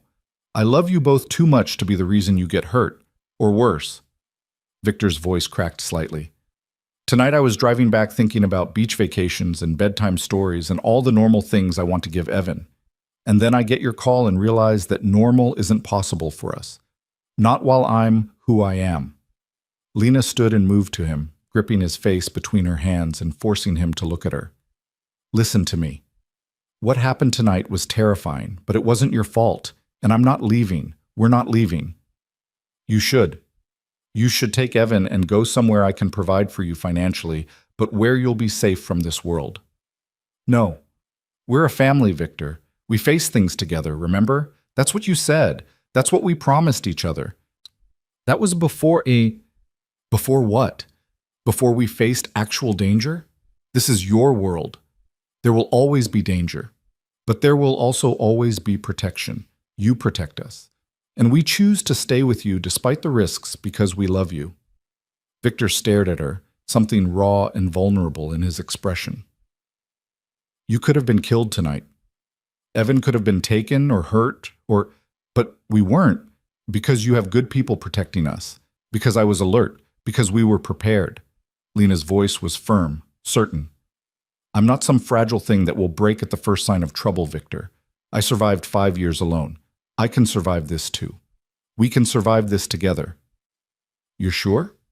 Because once I recommit to this, once I stop trying to push you away for your own good, I won't be able to let you go again. You'll be mine, Lena. Completely. My family, my responsibility, my everything." "I'm sure. We're sure." Lena kissed him, pouring everything she felt into it, love and fear and determination and hope. We're not going anywhere.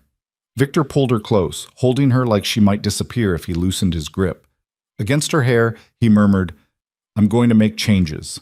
Complete security overhaul. The person who betrayed us will be dealt with. And I'm going to start transitioning some of my business interests to legitimate enterprises. Not overnight, but gradually. I want Evan to inherit something clean when he's older, not the bloody mess I've built. You do that? For you and him?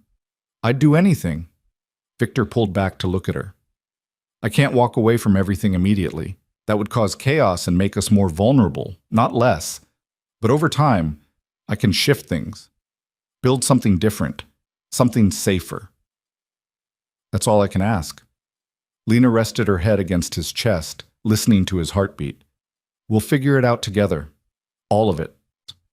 They stayed like that for a long moment before returning to the bed where Evan slept.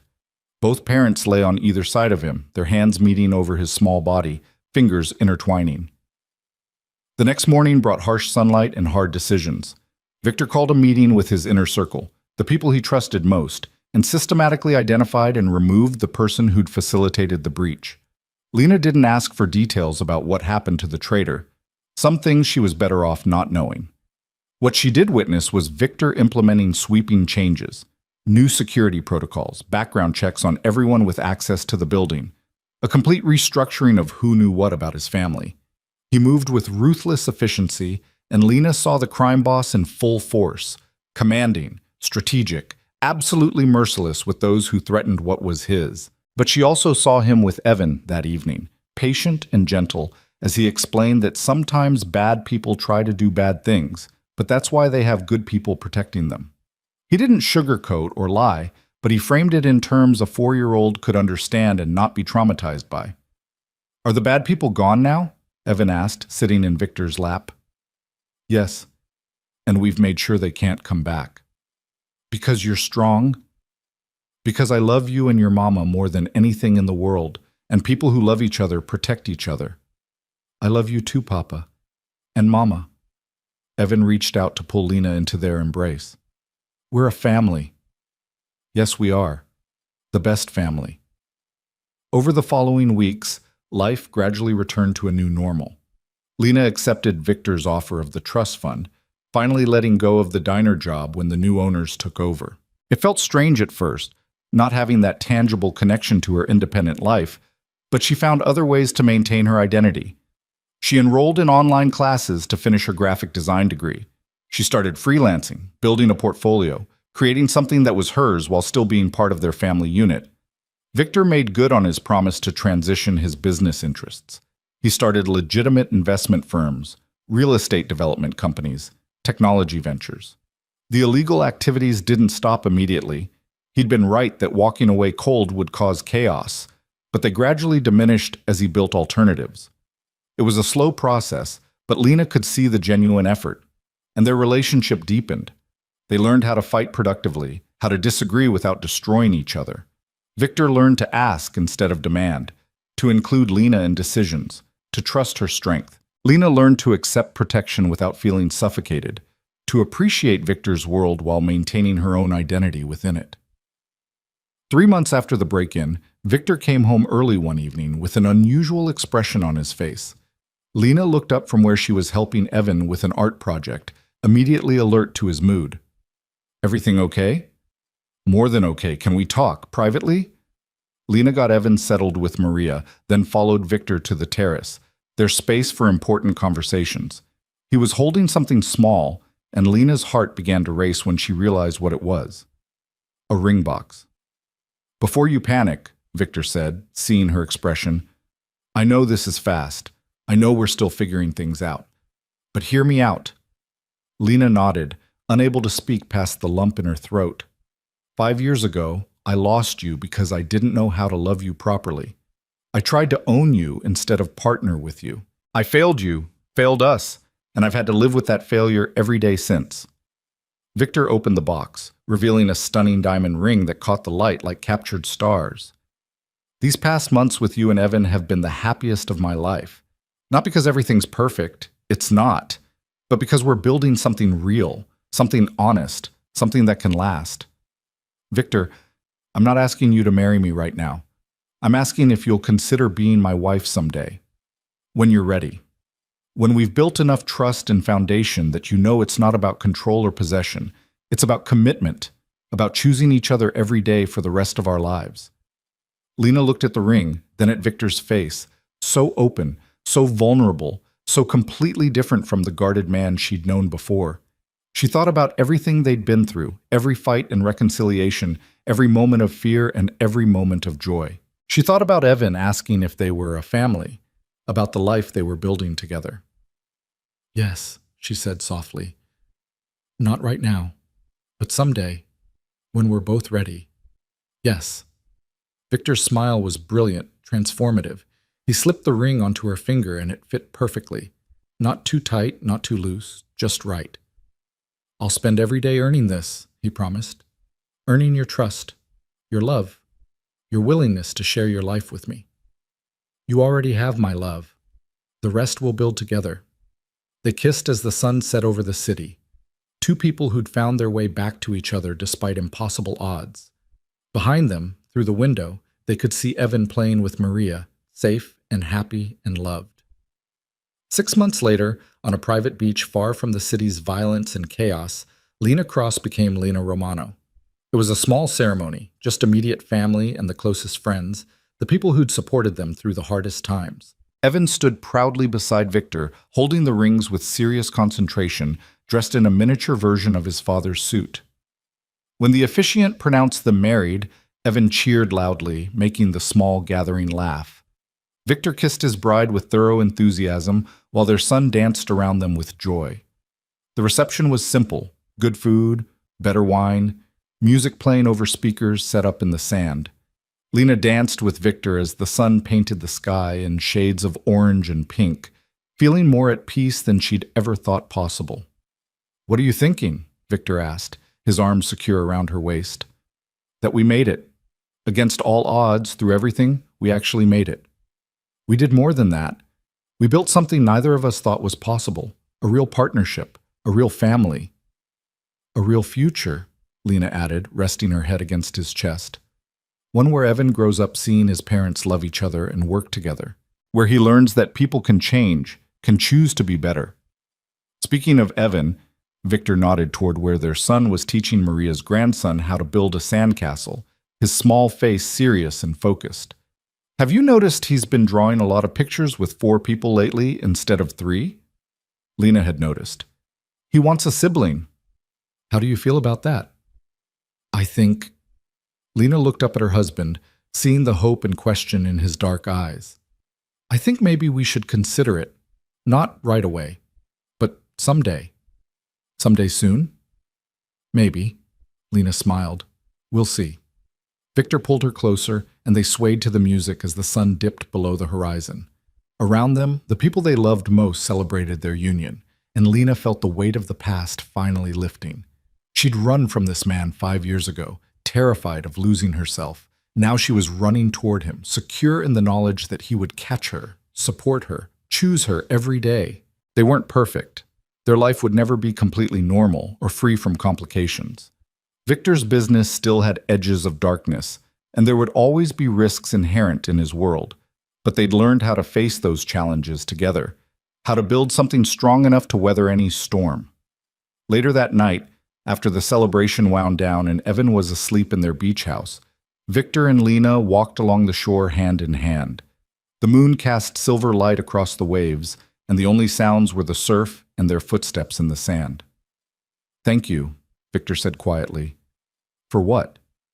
"For giving me another chance. For trusting me with our son. For believing I could be better than I was. Thank you for proving me right," Lena squeezed his hand. "And for fighting for us even when I was fighting against you. I'll always fight for us. For this. For our family. I know. That's why I'm here." They stood at the water's edge, letting the waves lap at their feet. Two people who'd found their way through darkness to light. Behind them was a past filled with mistakes and pain and loss. Ahead was a future built on choice and commitment and love earned through trial. Lena Cross had spent 5 years running from Victor Romano, convinced that loving him meant losing herself. Now, as Lena Romano, she understood the truth. Loving him didn't diminish her. It completed her. Not because she needed him to be whole, but because together they were stronger, better, more capable of building the life they wanted than either could be alone. "Ready to go back?" Victor asked, nodding toward the beach house where their son slept. "Yes, let's go home." Because that's what they'd built together, despite everything. A home. Not a place, but a feeling. The certainty that no matter what came, they would face it together. The knowledge that they'd chosen each other, not out of need or fear or obligation, but out of genuine love and trust and commitment. As they walked back up the beach, Victor pulled Lena close, pressing a kiss to her temple. She leaned into his strength, secure in the knowledge that this was where she belonged. Not because she was trapped or controlled, but because she'd chosen it. Because he'd proven himself worthy of that choice every single day. Their story had started in collision and conflict, in fear and fleeing. But it was ending, or rather beginning anew, in love and choice and the quiet certainty of two people who'd fought for each other and won. And in the beach house, Evan slept peacefully, safe in the knowledge that his parents loved him and each other, that his family was whole and strong and permanent, that tomorrow would bring new adventures, new joys, new moments of the ordinary magic that made life worth living. This was their happy ending.